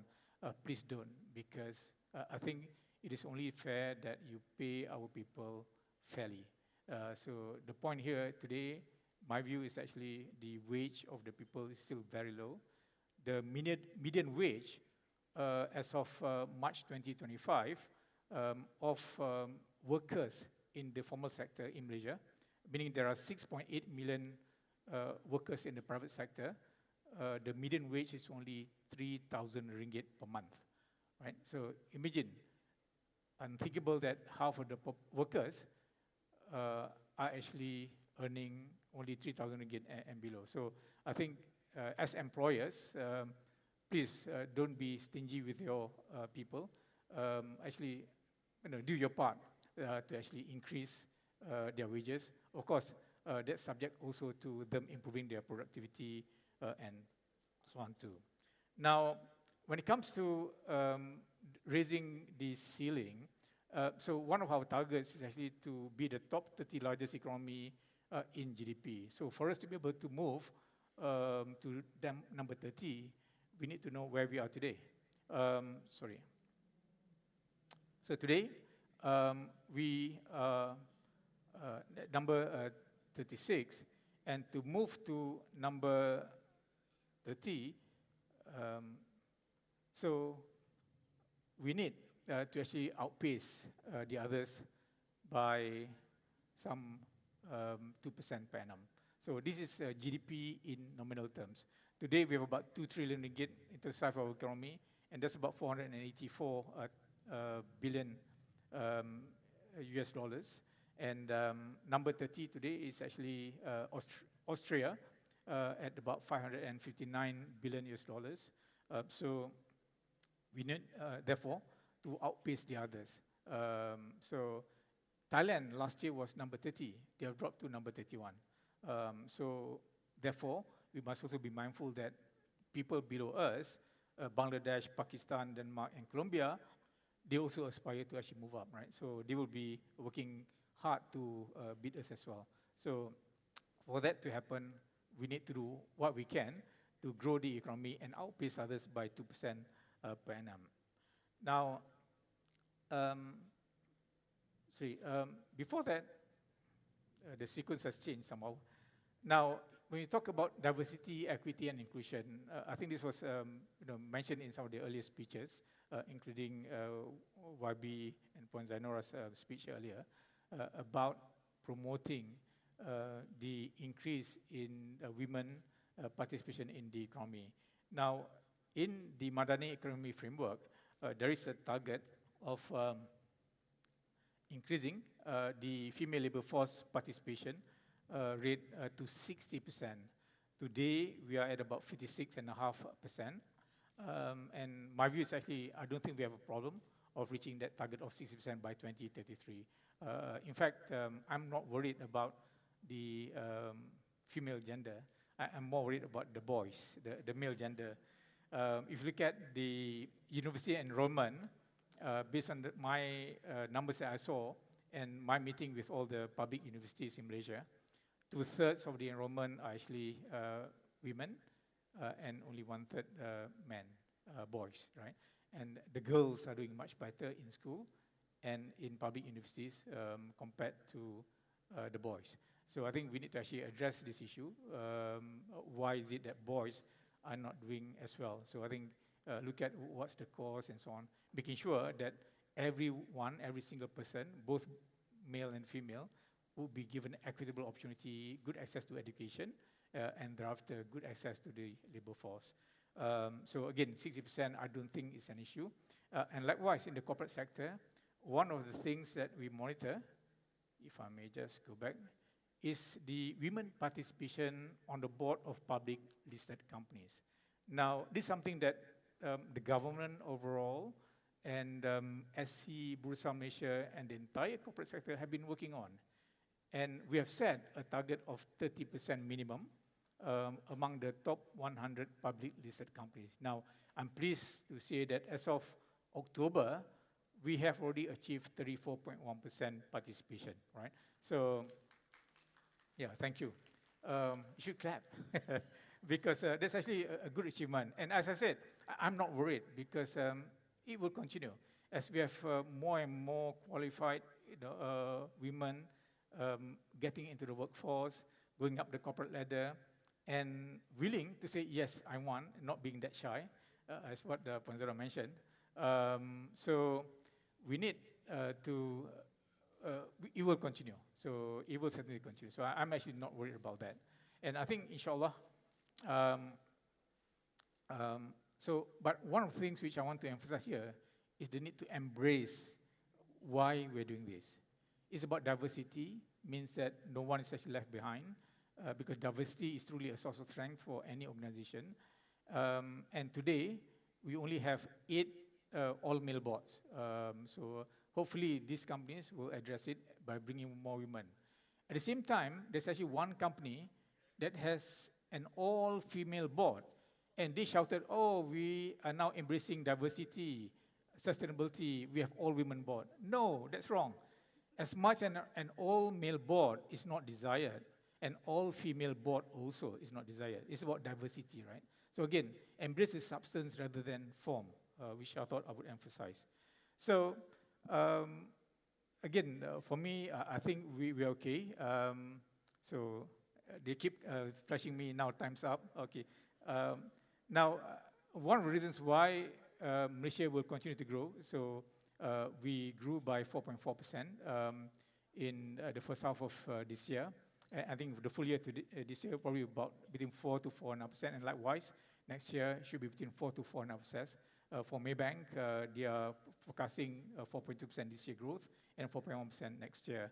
And one of the reasons why Malaysia is able to continue to grow sustainably, beating the global and many of the other countries, is because we have learned from our past crises. And one of the strategy is about diversification in the structure of our economy, in the export markets that we have, and also in terms of the products and so on. So diversification policy is actually important. Now, we're also fortunate because we have a very solid banking system, 3.7 trillion, and banks are actually very well capitalized, good asset quality, and they continue their role to fund the real economy. And we also have a very diversified and well-functioning capital market.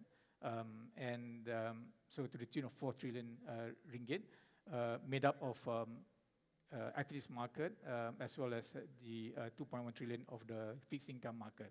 And 63% of that is actually Sharia compliant, which is a global leader, I would say. I think it's good that Malaysia continues to pursue regional integration, and beyond ASEAN, it's important for Malaysia to be member of other trade blocs and so on. So I do welcome our participation, for example, in BRICS, and of course also other bilateral regional cooperation. For example, the Johor, Singapore Special Economic Zone.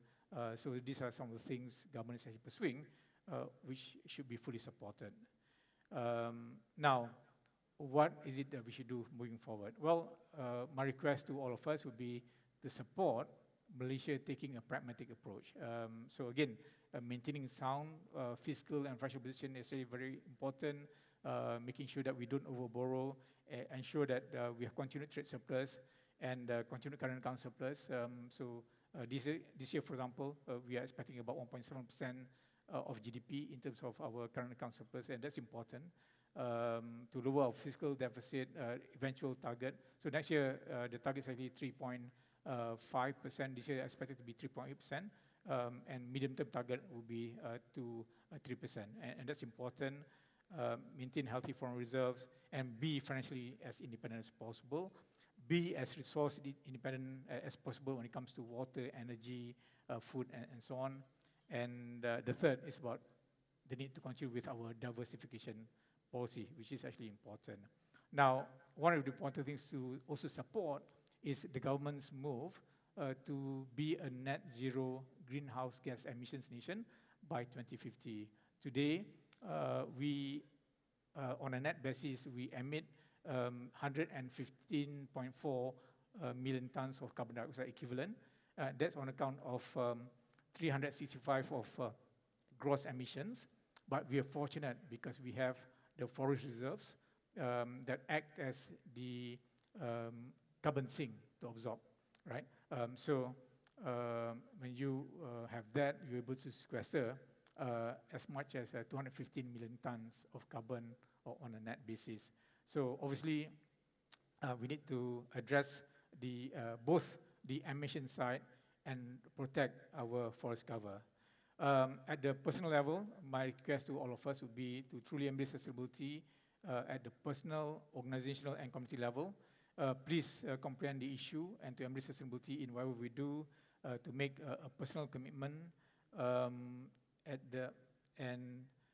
to also start personally with reducing your waste, reusing and recycle, the 3 Rs if you like, separate household waste if you can, optimize your energy consumption, and if you live in a landed property, please, if you're not done so, install solar panels so that you can generate green power, which is both environmental friendly and giving good returns. Typically, you can get a good 20% return on your investment.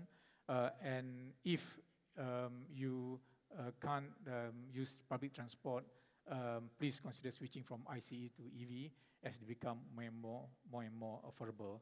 And whatever it is, as citizens, it is important for all of us to do our respective part, be constructive in our thinking, and always anchor everything based on Rukun Negara. Not just the 5 principles that we have on the left, but I think more importantly, the objectives that we have on the right, which is, at the end of the day, is about making Malaysia a prosperous, inclusive, and sustainable nations. With that, I thank you for your attention. I'm sorry if I've exceeded the half an hour allocated to me. Thank you. Thank you very much, Yang Berbahagia Tan Sri Abdul Wahid Omar, for that powerful message, resounding numbers, a drive to keep us working together.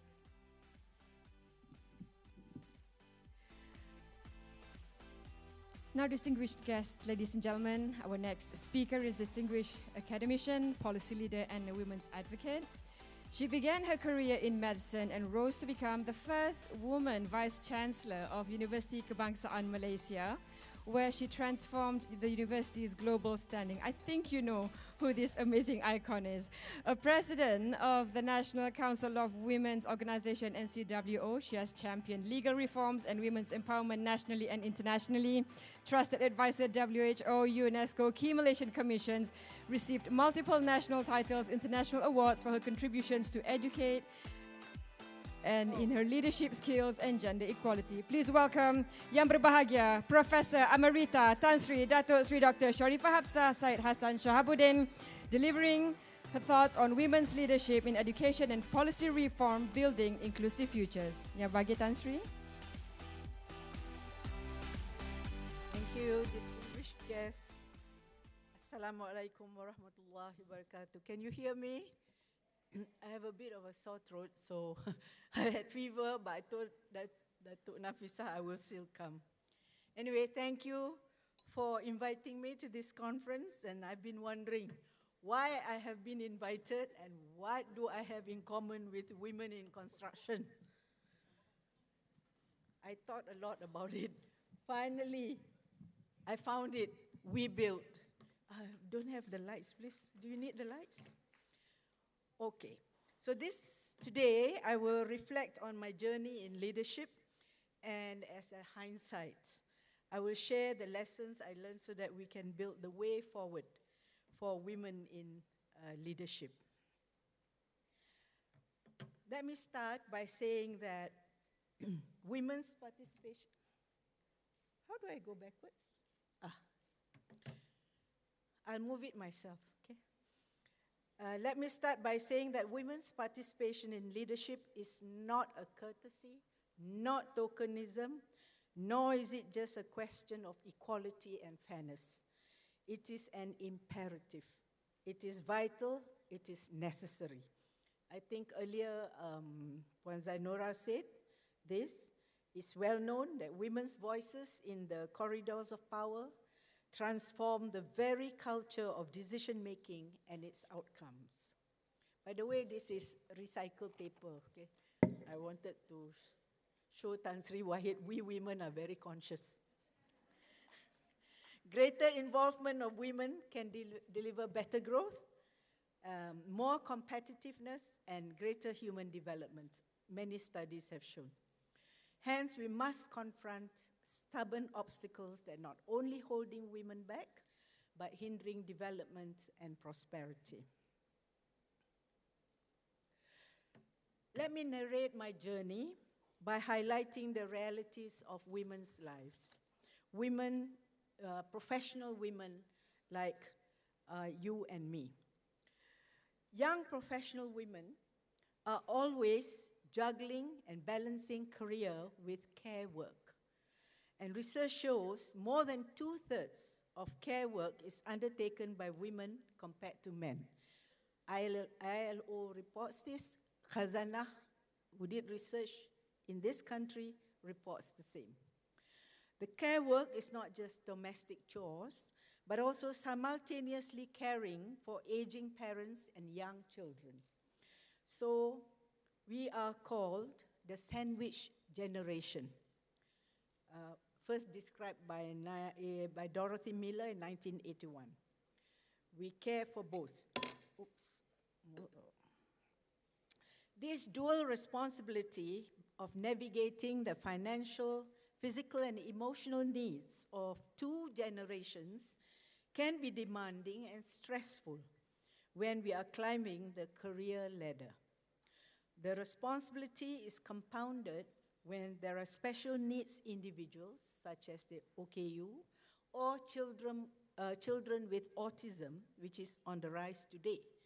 Believe me, autism is on the rise. If I ask you all to raise a hand, if you have a child or know somebody with a child with autism, many hands will go up, at least a third.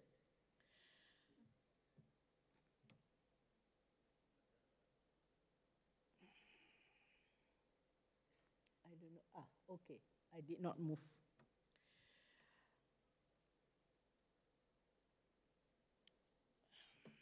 I started my journey with great dreams to climb the ladder of medical practice to the rank of consultant in internal medicine. I'd already begun my journey by taking my Part 1 examination. But sometimes, it's not moving. Okay. We have to make sacrifices. I was in my internship year when my firstborn was diagnosed with a complex vascular anomaly in the brain. He needed full-time assisted care, constant monitoring, and love. Providing intensive care to a child and trying to cope with clinical work with on-call duties were very nightmarish. So my dreams of pursuing postgrad medical training were paused. I opted out of clinical practice to join academia in a non-clinical discipline so that I can give more time to care for my special needs child and his 2 siblings later. My first lesson. The most painful lesson is that the country is not structured to support caregivers then, during my time, and now, your time. Not emotionally, not financially, and certainly not professionally. Our society is aging, and we are woefully unprepared in services, infrastructure, and mindsets.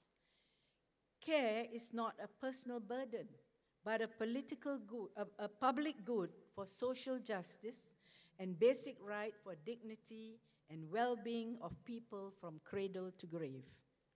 Care is still hidden in the shadows of our economies, carried disproportionately by women, often unpaid and rarely recognized. And care work is preventing women from advancing professionally. Believe me, the care economy is the 3rd largest after the US and China.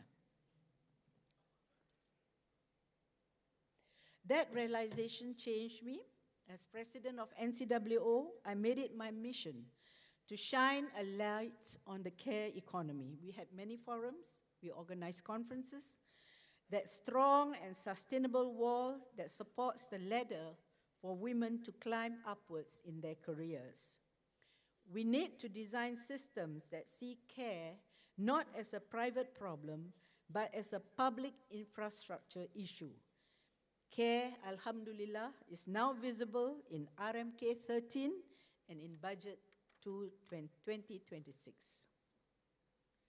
I hope to see policy reforms, policy and regulatory reforms. We are working on this, training and certification of caregivers, grants for research to support policy making, tax incentives to support use of technology in caregiving, particularly mobile services to aid aging at home.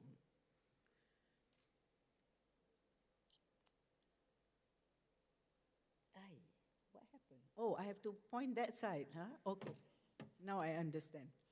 Today, as I look around this room, I see people who understand this very deeply. People who know that care, whether for children with special needs or for our frail elders, is not an interruption to progress. It is progress. It is not the opposite of ambition. It is the heart of it.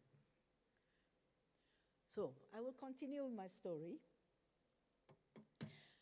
I joined UKM and resolved to do I graduated from but I joined UKM. And resolved to do the best in my new career path. I immersed myself in all academic activities that were required for promotions, as well as to establish an international reputation.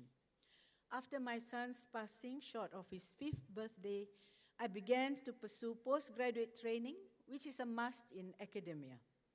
I embarked on a master's degree, followed by a doctorate in medicine a few years later. And then I rose the academic rank to professor.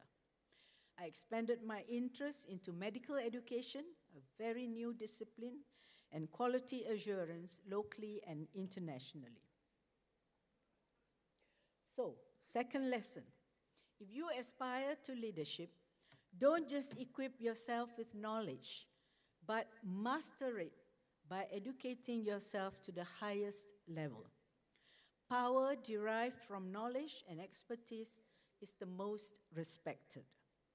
Stay curious, I think Tan Sri Wahid said this too, and keep learning, because we need to embrace new technologies, particularly AI, sustainability practices, and leadership innovations to focus on soft skills. Now we need soft skills more and more. I will now share my leadership journey. That was the expertise journey, the content part. In academia,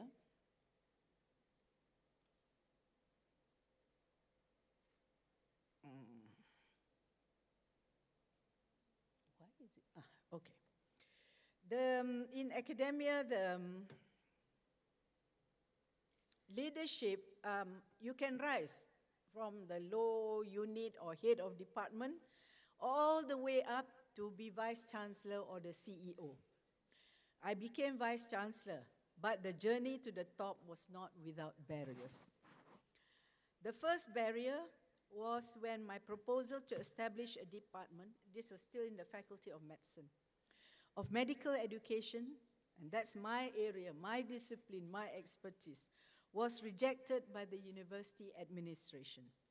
Medical education, a new discipline at that time, and I was the only one qualified in the country at that time.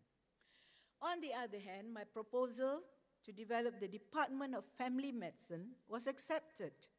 This was a ridiculous situation because both departments, I submitted both, were essential to implement the postgraduate program by distance education as required by the Ministry of Health. This again was a very innovative, the ministry wanted training for their officers, family practitioners, but they did not want to release these people to the universities because then they would be short of staff in the university. So the DG of Health at that time spoke to me and we developed this innovative distance education program. But when you develop one department but not the other, it's difficult to run the program. I did not give up.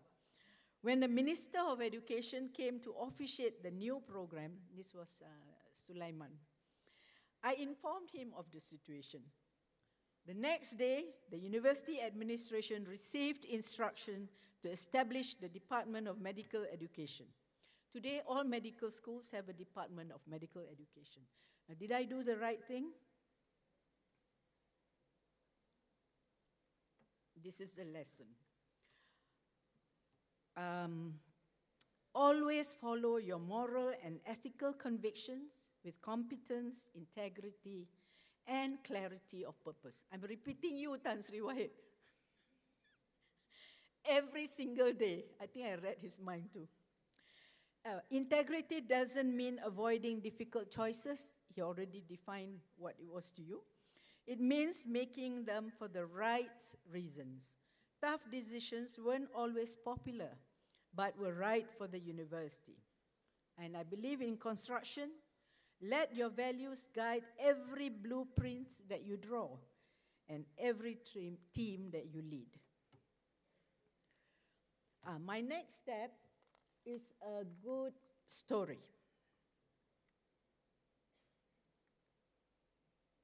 Okay. Over the years, I had built strong academic networks across the globe, which caught the attention of UKM's Vice Chancellor, and that was Shamsani. He offered me a position in the main campus, first as Director of International Relations and later as Director of Strategic Planning and Development in the main campus. With the VC's strong support, I had great opportunities to work and gain influence with academicians from all disciplines on campus. And in the spirit of collegiality, we developed the first strategic plan for UKM and also restructured the faculties. In the process, I honed in the essential skills such as negotiation, teamwork, problem solving, conflict resolution, and so on. You need all these skills, and you do it by working with people. And the lesson for me was having a good mentor is essential for guidance and support when we are navigating new challenges. I was trained in medicine, not in problem solving and all that, you know, or team building or strategic planning. And when we have to learn new skills and new knowledge for collaboration and to imbue mutual respect. In collaboration, we don't just build structures, we build trust, creativity, and excellence. And this is very important, especially when you have a mentor. Next step. As Director of Strategic Planning and Development, I had a lot of interactions with the Department of Higher Education. At that time, it was in the Ministry of Education. When the position of Deputy Vice Chancellor at UKM became vacant, the Higher Education Department Director informed me that he was nominating me as the next Deputy Vice Chancellor. Roadblock. Unfortunately, the nomination did not go through. We shall not speculate. But the next thing I know, I received a letter from the KSU, that time was Tan Sri Amrin Buang, to report immediately to the Department of Higher Education as Deputy Director responsible for quality assurance. I immediately packed my bags and left. In my 6 years, I was away for 6 years. Away from UKM, I was lucky to participate in the establishment and operations of the new Ministry of Higher Education. I was also free to develop the quality assurance system for public universities, which led to the Lembaga Akreditasi Negara Act being repealed and replaced by the Malaysian Qualifications Agency Act in 1997.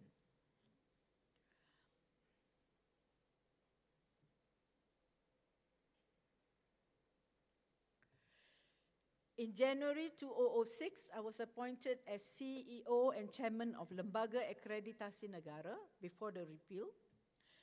But this was in January. Before I could even, I was dreaming to be the CEO of the MQA.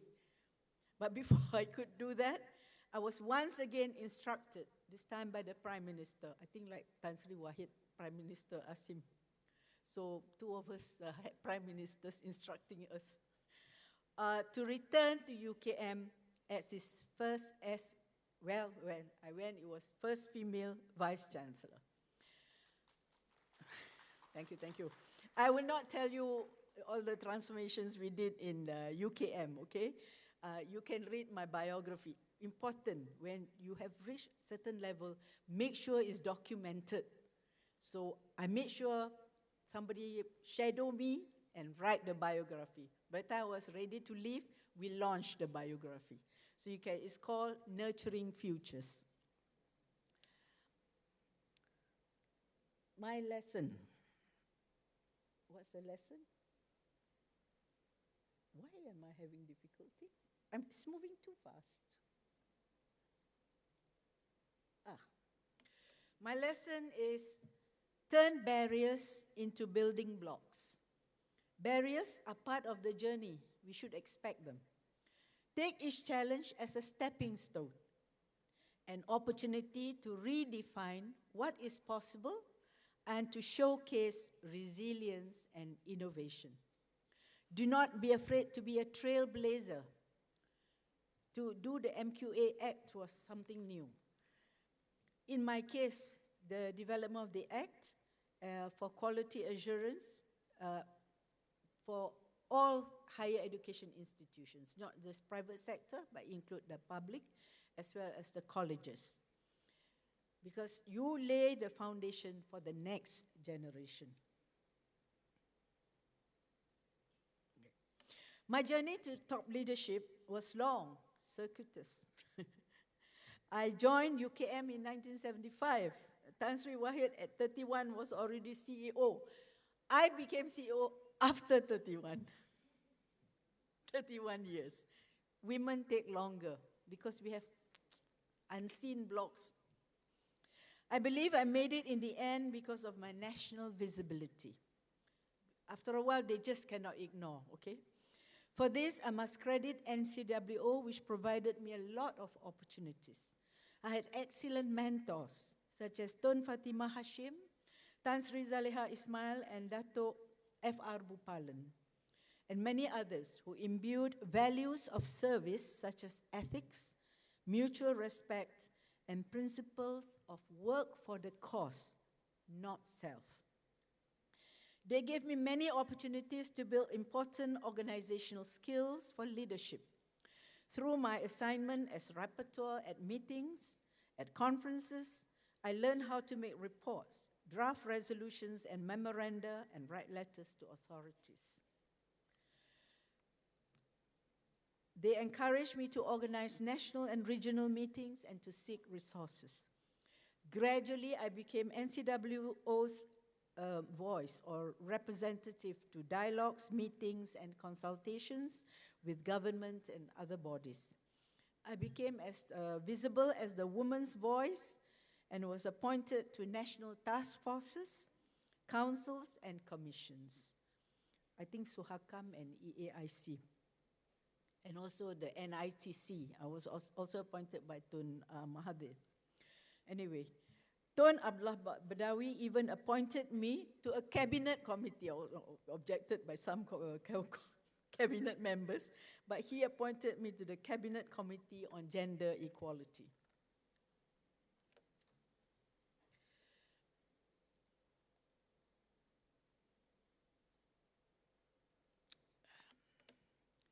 Lesson 6, where am I? Did I miss one slide? Let me just see. Never mind. Okay.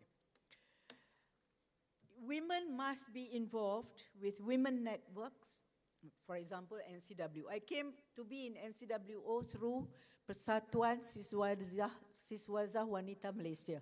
You cannot join directly NCWO. You must belong to an organization, then get affiliated.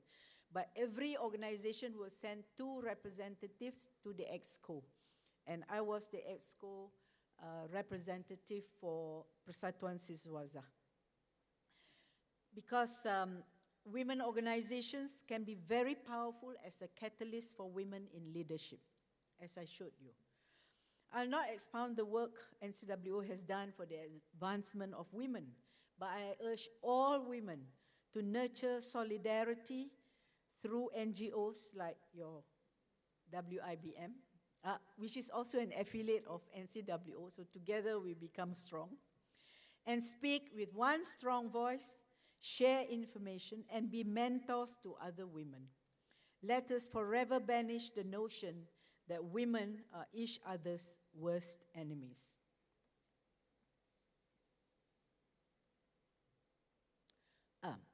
After saying in general, I will just share what women help women is like. When I became VC, I established a policy that nominations for a leadership post must contain at least one woman's name. I think you can practice that too, I think. The pool of potential leaders is there, but they're not visible. The policy normalizes female leadership, and such policies, I believe, are very important in male-dominated areas, such as higher education at that time, and of course, the construction industry. I heard all the 8% and so few women in leadership level. And women who do not want, when we offer them, after we've done all the screening, we offer them the job, I offer them, and they say no. I will call them up. I don't let them go. I will say to them, I have confidence in you. Why are you not having confidence in yourself? They reflect, you know. Of course, sometimes they tell me I have to go take my child from school. I say, I have to take my child from school as well. So they accept the post, and I say they all do very well. In fact, I'm so proud. By the time I finish in UKM, more than 50% of the deans were women. Okay? I had 4 deputy vice chancellors, 2 were women. I had 4 pro-chancellors, 1 was a woman, Tengku Intan Safinas. As leaders, we must help women overcome the psychological barrier of their own making. I'm going to go faster now. I see this up. We must listen, support, facilitate, engage, and empower to drive performance. Empathy and inclusion are strengths, not weaknesses. I also established Tun Fatimah Institute for Women's Leadership with the help of Kementerian Wanita, Tan Sri Sharizad at that time, with the aim of conducting courses on leadership for women and to do research in women's leadership. I also established a code of conduct and a committee to investigate sexual harassment. My best reward today is when people, especially women, come up to say, you are my mentor. So when women lift women, industries transform, because the future of leadership is not competition, it is collaboration. Okay, we are coming to the end. I want to quote Sarah Allen. She wrote the book, The Peacekeeper. We are connected as women. It's like a spider web. If one part of that web vibrates, if there's trouble, we all know it, but most of the time, we are just too scared or selfish or insecure to help. But if we don't help each other, who will? Together, we can remove barriers and provide opportunities. Let me conclude by saying, being the first woman in any position is meaningful, but it is not enough. Our true success lies in ensuring that we are not the last and there are more after us. I hope that what I shared today will help you to lead with vision, courage, and compassion. When you walk into a room, always expand the space for others to enter. The world changes when women like you show up, speak up, and stand firm. So build boldly, lead bravely. And always remember, leadership, like construction, is not about the structures we complete, but the foundations we leave behind. I cannot go unchallenged, you know. Tadi Datuk Seri Maslan bagi pantun kan. We women must never back down. We always balas balik pantun, okay? Siapa kata permata tak indah, sudah indah berseri pula. Siapa kata wanita tak gagah, sudah gagah berani pula. Thank you, thank you. Thank you very much, Yang Berbahagia, Professor Emerita Tan Sri Datuk Sri Dr. Sharifah, Hapsah, Syed, Hasan, Shahabudin. Ladies and gentlemen, another round of applause to Yang Berbahagia Tan Sri, not only for delivering such a powerful message, also rising up to the challenge to reply the pantun that was given by our YB Deputy Minister of Works earlier. Thank you, Yang Berbahagia Tan Sri, for sharing your leadership about courage, integrity, and of course, emphasizing the narrative of women, empowering women. We're truly grateful for your presence and your sharing session today. We are in the midst of prepping for our first forum session today. But before that, I would like to hand over the microphone briefly to Puan Aida Razi, who has an important information that she would like to share with everyone today. Puan Aida.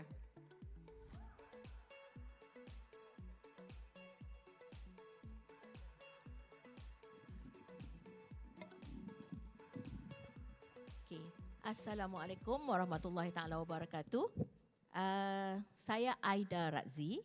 Okay, membantu menguruskan satu program ya bersempena dengan ICW 2025 yang dianjurkan oleh Kementerian Kerja Raya dan juga CIDB. Di dalam ICW 2025 juga kita ada satu komponen yang sangat menarik, iaitu ECRL Technical Visit. Ya, ECRL Technical Visit yang akan diadakan di ECRL Tunnel 2A di Rawang, dan juga di K62 BIM Yard. Alright, as everybody knows that ECRL merupakan mega construction in Malaysia. Jadi ECRL bersama CIDB membuka satu peluang kepada 80 peserta yang akan dibawa di dalam satu bas yang sangat menarik untuk experience the best of ECRL construction. Yang akan berlaku pada 31 hari bulan Oktober, Friday ini, dan juga pada 3 November 2025. 31 hari bulan adalah di Tunnel 2A di Rawang dan 3 November di site K62 BIM Yard.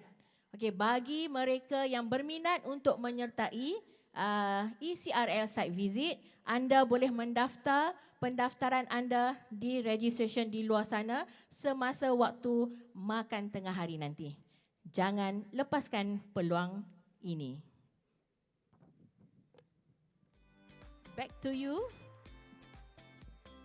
Thank you very much, Puan Aida.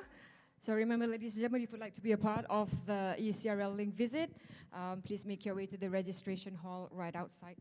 So ladies and gentlemen, we now move on to our first forum, and the scope of topic will be about women shaping ASEAN's future from advocacy to the built environment, moderated by Surveyor Dr. Wan Maimun binti Wan Abdullah, and she will be joined by Her Excellency Architect Siti Rozai Marianti, Ibu Monica Indriasari, and Architect Chan Hui Min, all from our neighboring countries, Brunei, Indonesia, Singapore. Let's give our moderator and speakers a round of applause, ladies and gentlemen. I would like to invite our moderator, Surveyor Dr. Wan Maimun, and she's a pioneering figure in Malaysia's construction industry with over 4 decades of experience in quantity surveying, professional governance, education, the First Lady President of Royal Institution of Surveyors, and has led the QS Accreditation Council at BQSM.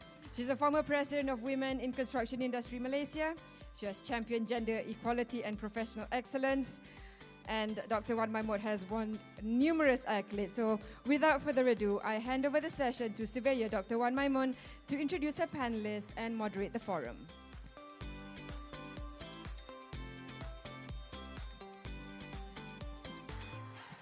Thank you so much. Such lovely MC. Assalamualaikum and good morning, everyone. How are you all enjoying the ambience? Good. And the soft little touches, that's what we get when women lead.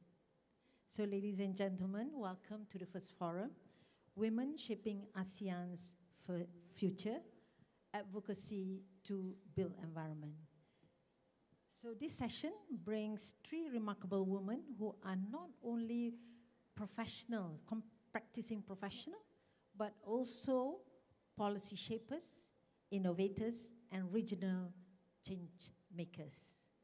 We hope to explore how these women across ASEAN translate advocacy for equity and sustainability into tangible nation-building impact to the built environment. So ladies and gentlemen, may I now introduce all these 3 distinguished panelists. On my right is Her Excellency Architect Rozai Marianti, Dato Abdul Rahman. Her Excellency is the Secretary General of the ASEAN Inter-Parliamentary Assembly and Director of Ekobumi and Partners Sdn Bhd.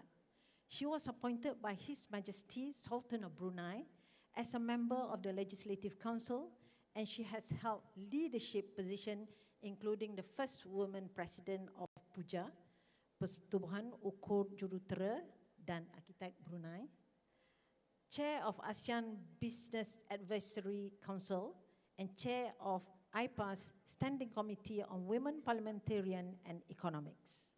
And also this is recycled paper.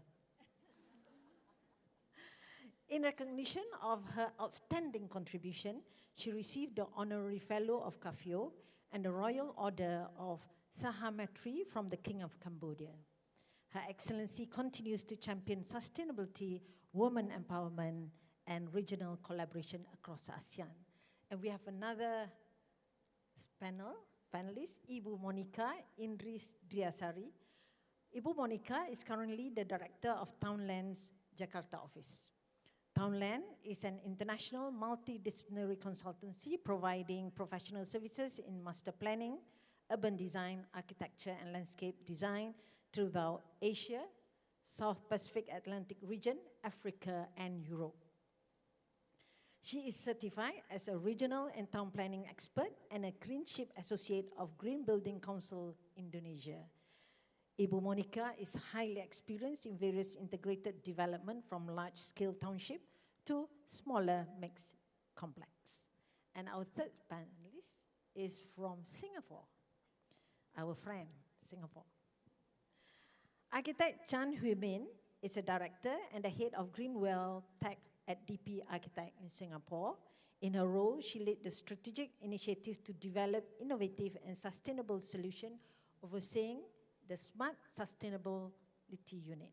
And that unit expands the core business into new technology-related areas. You put a woman, she will expand. She has led architecture, urban planning, and sustainable building design projects in Singapore and the Middle East. She's a board member of the Singapore Green Building Council and co-chairs the Women Leadership Initiative at the Urban Land Institute, Singapore. So you see what the organizers have bring forward to you are very strong ladies from ASEAN region.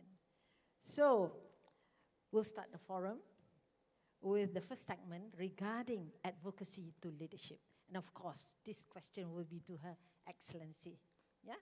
So the question, Your Excellency, having moved from the National Parliament in Brunei into the Parliamentary Assembly at the ASEAN level, how do you see women's advocacy influencing regional policy today? And what mechanisms have proven most effective in turning advocacy to action? Your Excellency. Terima kasih. But first of all, saya ingin mengucapkan terima kasih kerana mengundang saya to this particular fantastic thing this morning. I've been listening to so many good speeches. Jadi terima kasih, and so proud to actually see so many women really dealing with the construction industry from Malaysia. You should be proud and give you a round of applause for that. My journey basically started, I graduated very early, umur 20 tahun, I graduated from UK in architecture. So I was basically a scholarship student, so I work with government under the Public Works Department. Sama di sini, they call it Jabatan Kerja Raya. So when I actually finished my bond, I opened my own firm. So tahun 2010, I actually opened my own practice. Tahun 2017, I was appointed by His Majesty sebagai Yang Berhormat in the Legislative Council of Brunei. Still really pushing agenda of women, education, and also on minorities as well. Jadi for that particular thing, to actually look at the fact that the journey is basically when we choose construction industry are not necessarily sometimes we just lead in the construction industry.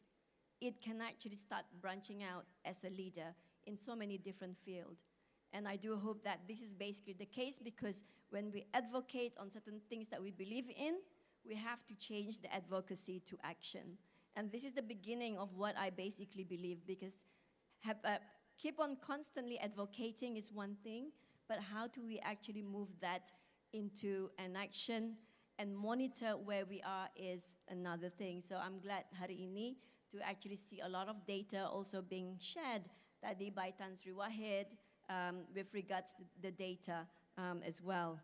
So my journey with the ASEAN doesn't just started here. So tahun 2021, because I was in the private sector, I was also a member of the ASEAN Business Advisory Council. In 2021 itself, I was appointed as the chair of the ASEAN Business Advisory Council, being the youngest chair, not just women, for that particular occasion. So, but it doesn't really matter kalau sekiranya you're young or you're women. I think what people need to see is the leadership, right? So how good you are, how knowledgeable you are in different areas, not just in construction, because of course they look at me, my field is construction, but of diversity. Nowadays, we're talking about diversity, and it's really important. If there's actually points just now that everybody needs to learn AI, otherwise ketinggalan, it's the same thing. How do you basically divert yourself beyond what you're basically currently practicing and beyond your comfort zone? Because this is the real thing now. Because we have to start thinking beyond our comfort zone and start being creative, because we are coming from a creative industry. So when I was basically appointed 3 tahun yang lalu, I started in Jakarta. My office was in Jakarta. When I finished my term sebagai YB, I thought I can practice. All right, so I said, that's it, right? I will not do this anymore. I will basically just be focusing on practicing.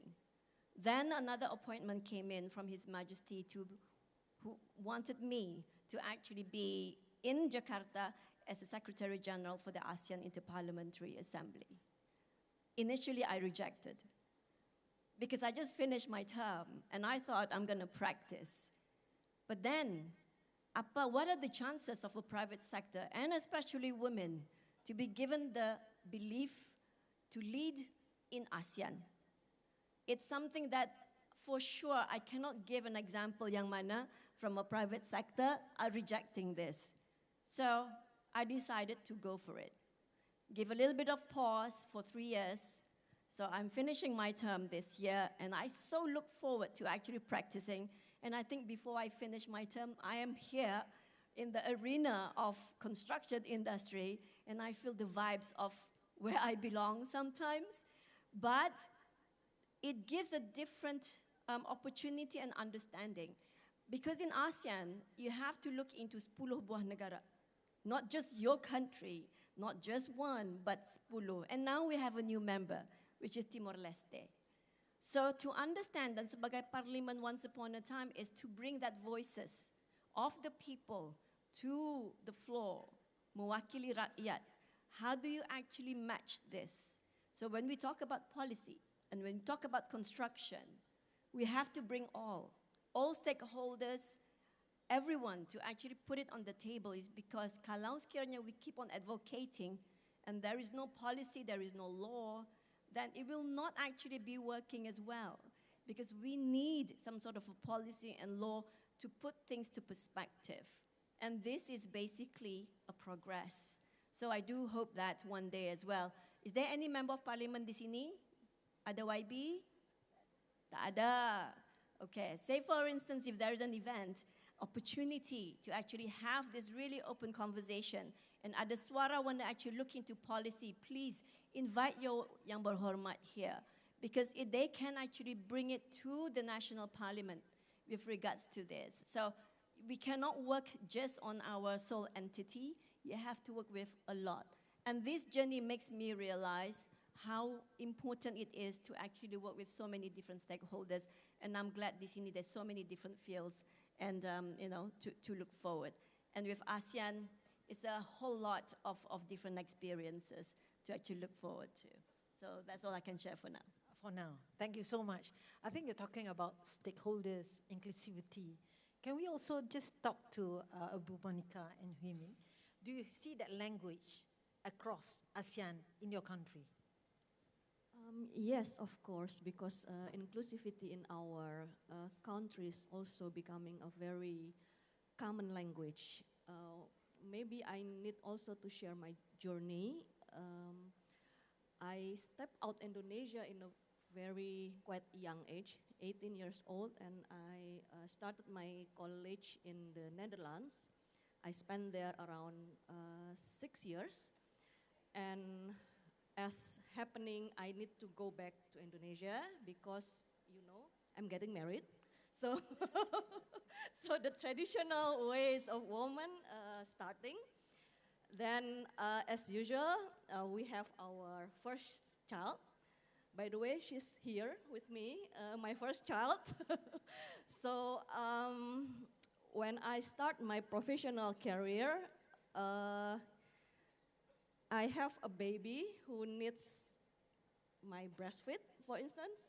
So juggling around between works and baby is not that easy, as everyone knows in the room.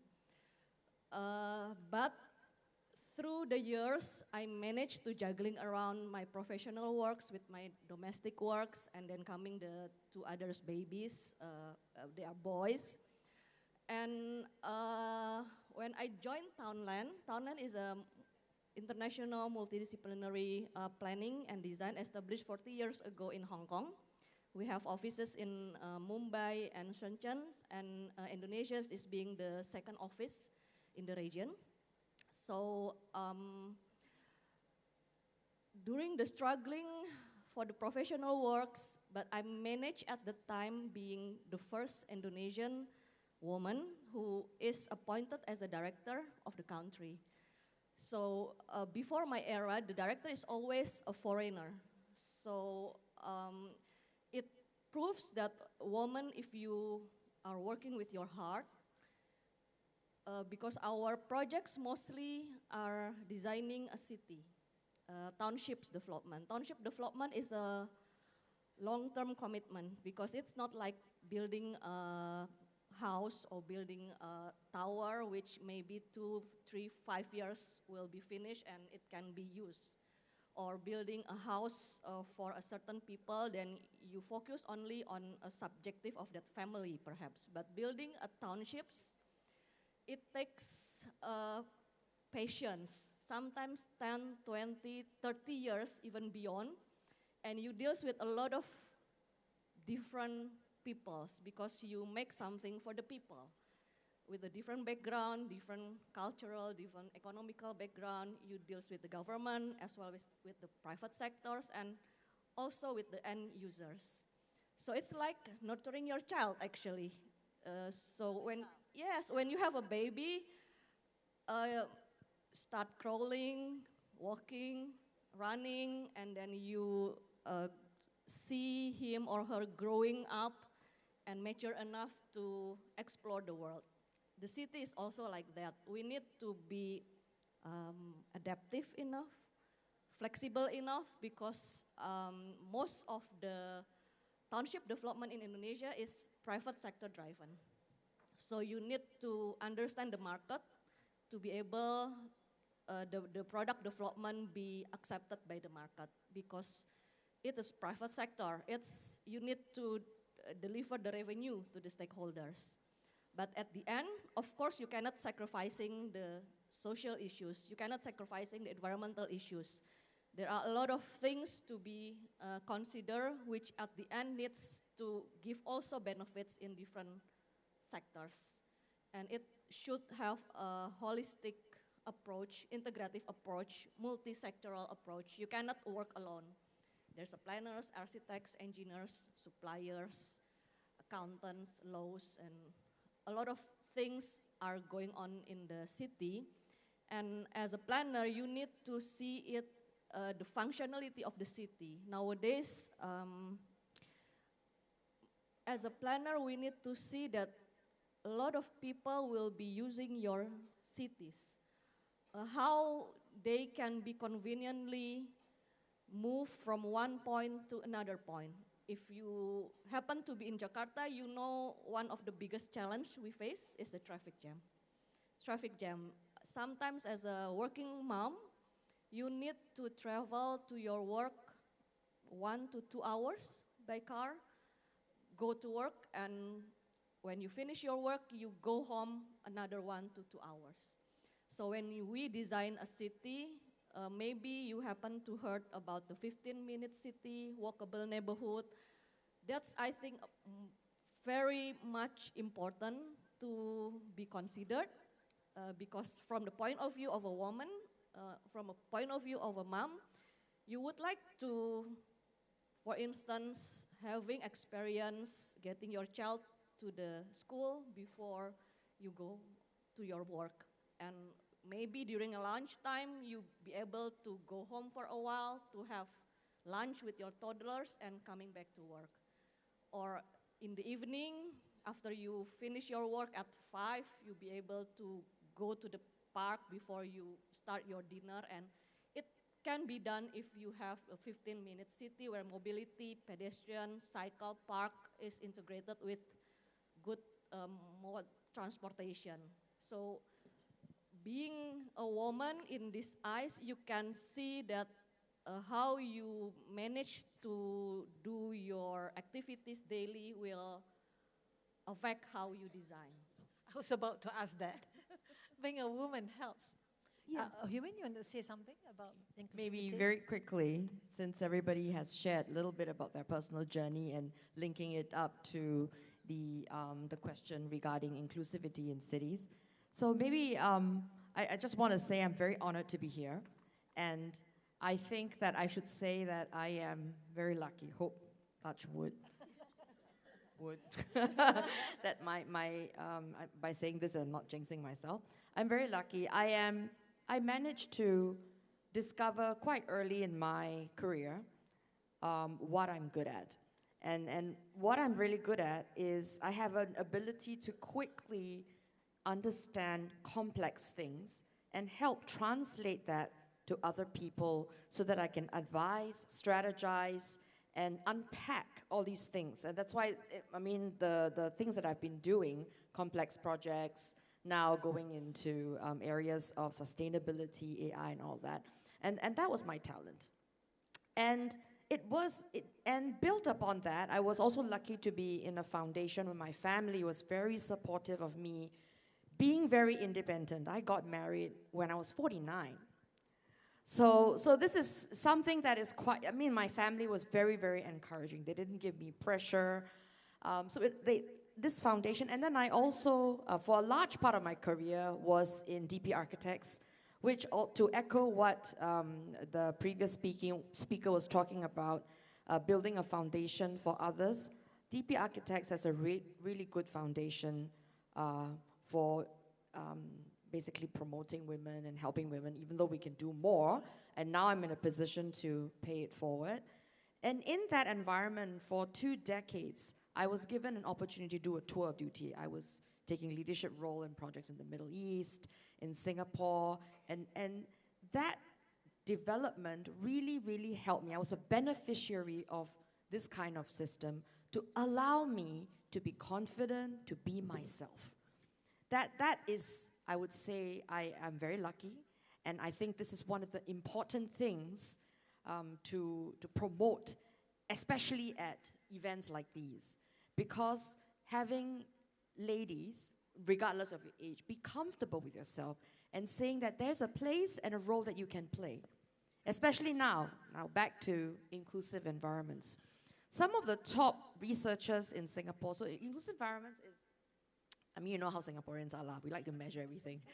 So we also measure inclusivity of built environments. So if anybody's interested, I can send you some papers, I can send you some research that people have been doing in Singapore on walkable cities and dementia-friendly environments, elder-friendly environments, and they all happen to be women who wrote these papers, who lead the research and advocacy of inclusive designs in our built environments. So I would like to basically say that there's a huge role that women can play, and perhaps it's because of our ability to observe, our personal experience, the willingness to marry the practical experience with a touchy topic like, okay, you want to do a built environment for elder-friendly wayfinding. Okay, by the way, now it's like a guideline in Singapore. Soon it will become law. Thank you, Human. I think what we are talking about advocacy just now, there's so many things that I take from both three of you. There's saying that says you have to say yes. Yeah, you're excellent. You're saying you can be visible, but when people ask you, you say yes. Say yes. Don't be afraid. And Ibu was saying from women's perspective, you are able to be a better planner.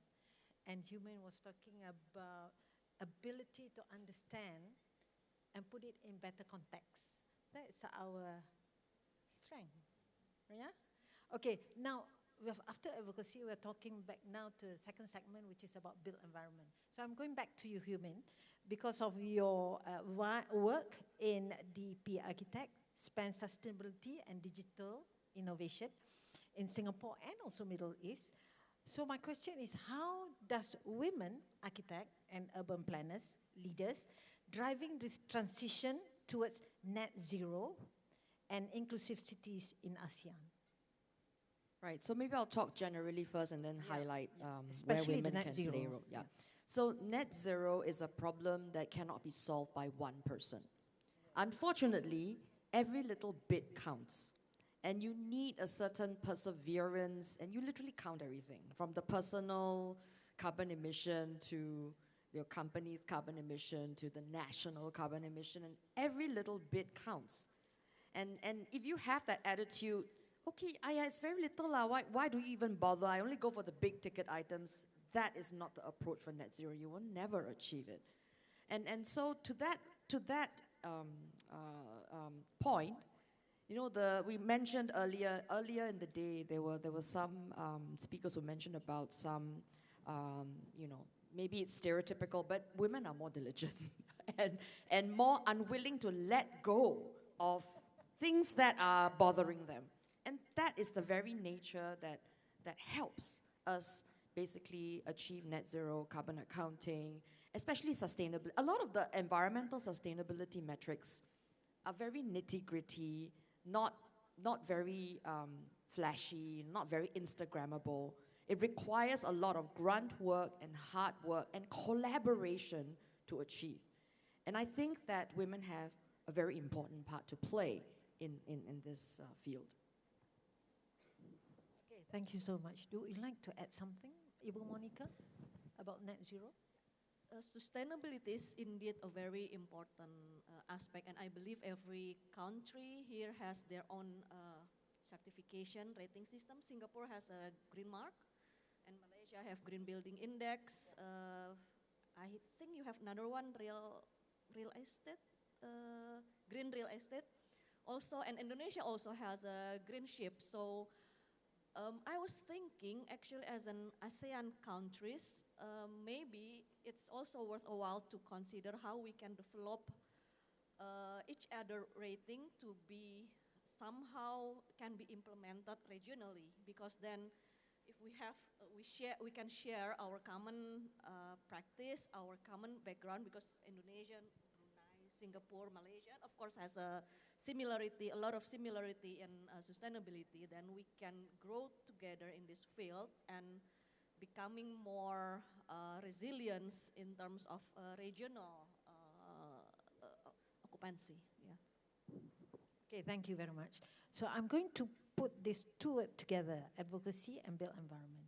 So my question is to Her Excellency, because I'm very interested just now, you were saying your journey, you're just doing your work. Somehow you become visible, and somebody asks you to do something, and you say yes.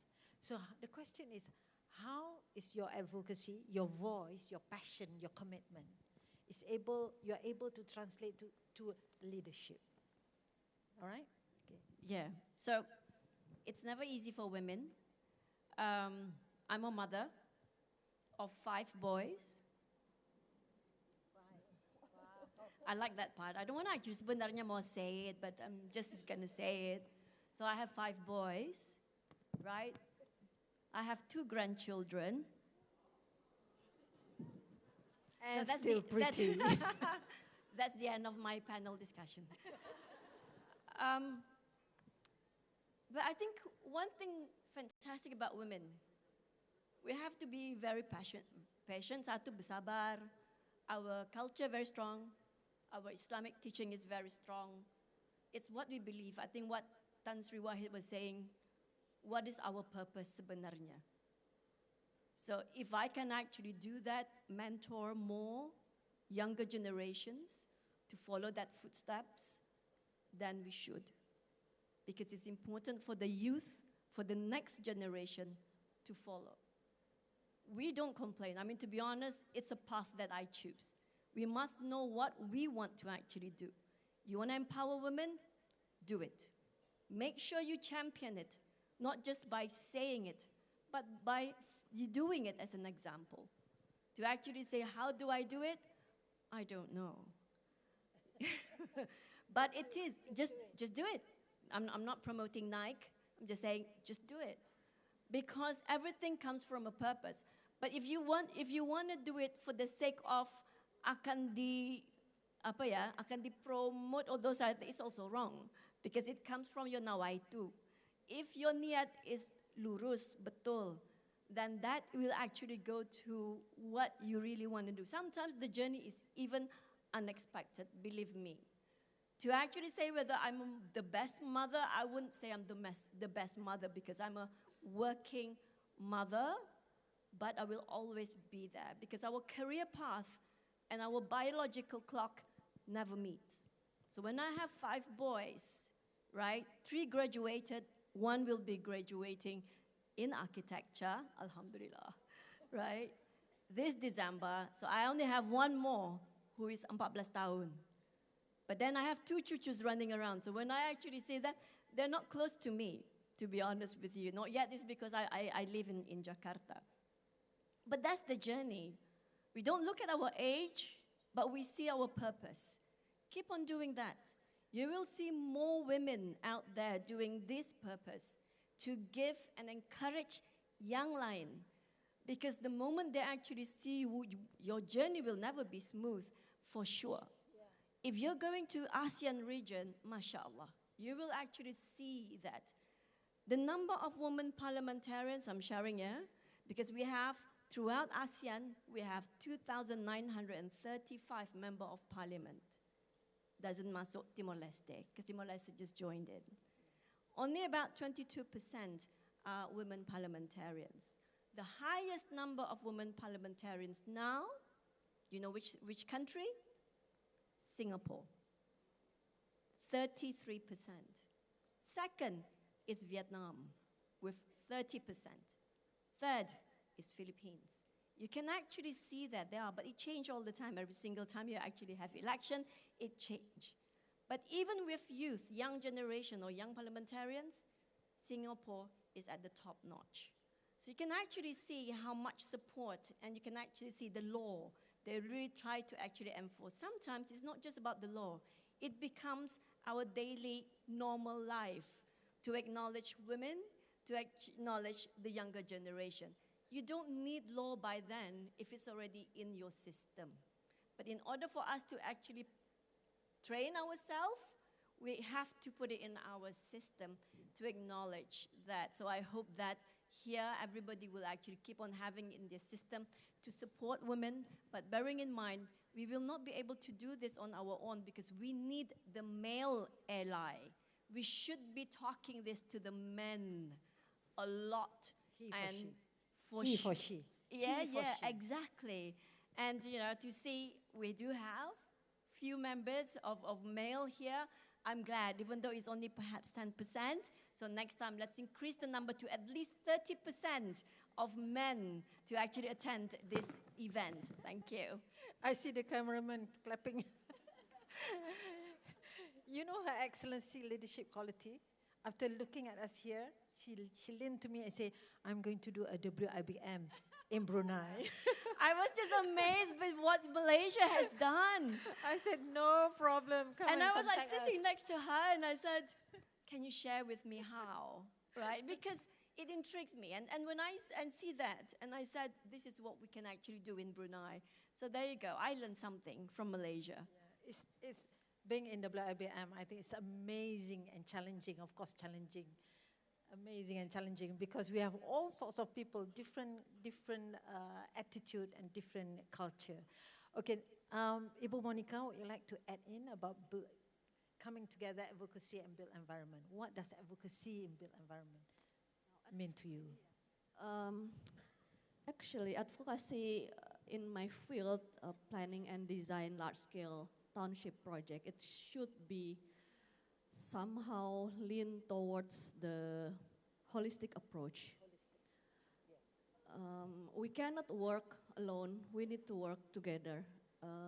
As a nation, with Brunei, Singapore, Malaysia, we share our common language, share everything, cultural background, even a similar climate system. So we have that in mind already. And in the current proposition, actually, by having different stakeholders, private-public partnerships, also with the academia, different perspective can be shared. That's our strong in women, because by the time we have professional as well as domestic work, we need a very strong support system at home, also at works, who can understand our position. So we used to see different things in different perspectives, and that's what makes us a stronger together. So I think that's the most important thing. Thank you so much. That's what we are in WIBM. Okay, Human would like to add in something? Yes, maybe I'll share the Singapore perspective. So there is an emerging, in the past few years, conversation that wants to go beyond sustainability. So for us, sustainability, when you just look at environmental sustainability, it's not holistic enough. I echo that. So in the typical Singapore fashion, if you want to reach here, you must aim here, right? So to aim here, the conversations are about regenerative approaches. That means you want to give back more than you take up. If you use the energy, you not just about net zero, you want to push for positive. In Singapore, it's practically impossible because all tall buildings, but we try, you know. But what we can really give back more is greenery, biodiversity. If you remove trees, you plant 4 per every tree you chop, right? You do biodiversity, that means you promote the growth of habitats, and you prioritize animals just like you prioritize humans. You pay a lot of more attention to inclusive design and building up communities rather than just real estate that makes money. So these are the things that giving back to human communities, giving back to nature, basically giving back more than you consume is a concept that is now very popular in Singapore. And this is something that we need, and more, together with that, as a carbon story, keeping buildings. That means trying your best not to demolish whole buildings. Even keeping the foundations or keeping the cores is a carbon reduction in the total life cycle carbon of the building. So that forms part of a regenerative approach. It's a design approach. So this is something that we advocate for a lot as architects, and also forms the core of what I'm also developing as technology tools to help people in the construction industry measure, understand, and benchmark these kinds of issues, because it's very complex, right? So you need to step-by-step benchmark it so everybody can now progress together. Yeah, so that it plays a part. Yeah. Thank you so much. So we have talked about advocacy, build environment. We are going towards another topic, which is building the future, the talent, the mentorship, and unity. So my question to all the panelists is this. If you could define one priority for women in the built environment over the next decade, what would it be? Your Excellency? Sorry, the built environment? Okay. If you could define one priority for women, so what would it be? Okay, so let me just basically start with certain things. I remember there a slide with regards to we have to make sure before we even want to actually go beyond our country, or you want to go regional, you must make sure that your home base is solid enough, right? Yes. Now I'm going to translate that in myself as well. I mean, in any family. So we start from home, isn't it? We teach our kids being sustainable. We teach our kids to do the best thing, respecting elderly, respecting that. So I think the base itself must be very solid. Here we are, just imagine you want to actually start advocating to others. But if we don't actually have a solid foundation, how can we even successfully do it? So I believe in that particular principle. Anything that we basically do, again, goes back to what is our purpose, apa sebenarnya our nawaitu, to actually lead for what purpose. So again, going back to the foundation, whether it's at home, whether it's career, whether it's your professional advocacy, we start building it from our heart. Then our journey, our purpose is going to be, inshallah, menuju to what is the purpose going to be.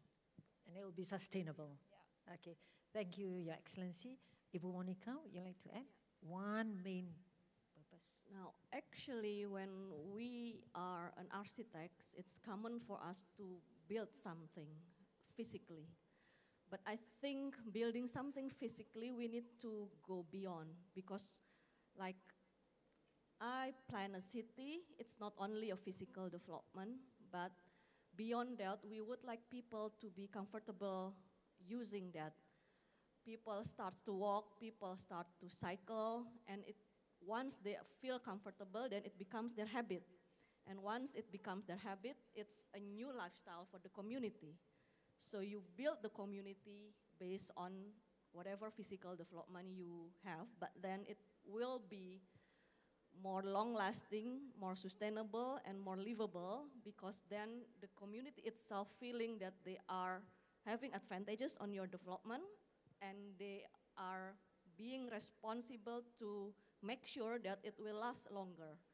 And they will be together making sure that the future generation can use that also. So you have your legacy there, which can be not only sustainable enough or not only advantageous enough for the people using that in this moment, but also in the moment ahead. Not only for the people using that inside the development, but adjacent to development, region-wide, nationwide, region-wide, or worldwide even. So it will be like the small steps that you take can be a multiplier effect to a lot of multi-sectoral. So are you saying the sustainable development in your urban planning? Yes. That's what you're saying, yeah? Yes, I sustainable couldn't and catch livable. All right, okay. Yeah. All right. You mean? Right, so because this is a women's conference, I think what I will say is more related to women. Now, we have a very unique advantage because we actually organize. You don't see men's conferences like this, right? So, and the topic of the conference is literally about advocating for more women to be stepping up. We're here to the young women, we're here to watch your back, just do it, go ahead, we'll help you, we've trekked your path before. We are building community. Yes. And this is very, very precious. We are in the beginning stages of the journey because we're nowhere close to, let's say, the Nordic Europe, right? Because they would have a different perspective. But here we are in ASEAN, we're all having a common starting ground. Let's make use of this opportunity to its fullest, right? Build a community, build an ASEAN culture for women in construction. You have already WIBM, and Yanti is going to start one in Brunei. Singapore has always. Let's assemble. Let's make an impact. Since we're already small minority, you say 33%, 20%, 12%, then let's make that 12% punch higher, punch above your belt. It should be 80% impact with your 12% representation. There you go. So can I just summarize what you're saying is, for Your Excellency, you're saying that the home base must be solid. That's where you can go from there. And Ibu Monica, you're saying we're talking about sustainable development, but it starts with small steps. And Humin, you're talking about build that community. Have an ASEAN, what you're saying? ASEAN. Women in construction. ASEAN culture, women in construction. All right. We have, I think, about 20 minutes before we wrap up. We can ask the floor for any question. Any question from the floor? No? I think lapar mungkin. Jangan. Any question? Or any pantun? I don't have a pantun. Tak sempat nak buat pantun. No question? Are we okay? How long do I have, organizer? How long do I have? 5 more minutes. Oh, I have 5 more minutes for no question. If not, I can wrap up. No question. Everybody satisfied or hungry? We are talking about advocacy, leadership, built environment, sustainability, digital. But you know what are the keywords that I pick up from all the words that we've been talking about? Women are adaptive, flexibility, the difference between housework and parenting, ability to understand and put it in context. We won't let go until we're satisfied. We are patient. See your purpose. Small steps. Give more than what you take. What are those? Those are us. Those are sentiment. Those are women. So, ladies and gentlemen, I'm happy that we are on time. So, thank you very much, distinguished panelists, for sharing your experience and insight. What we have heard today reminds us that advocacy is not a chapter. How advocacy, which is our voice, our commitment, what we champion, becomes a policy, and how policy translates into design, and how design builds communities. I think all of us understand that advocacy is a continuous journey that shapes policies, design, and generation to come. And we women are should be in the forefront. So thank you very much to our panelists. Please join me in appreciating our panelists. Thank you. Back to you. Thank you very much. Ladies and gentlemen, let's give a round of applause to our moderator, Surveyor Dr. Wan Maimun binti Wan Abdullah. Surveyor, I must admit, you know why we're on time? Because women are efficient. And also thank you to our panelists, Her Excellency, Architect Siti Rozai Marianti from Brunei, Ibu Monica Indriasari from Indonesia, and Architect Chan Hui Min from Singapore, these 3 women who embody the spirit of ASEAN leadership. So ladies and gentlemen, before we break for a lunch, a couple of announcements we would like to share with everyone.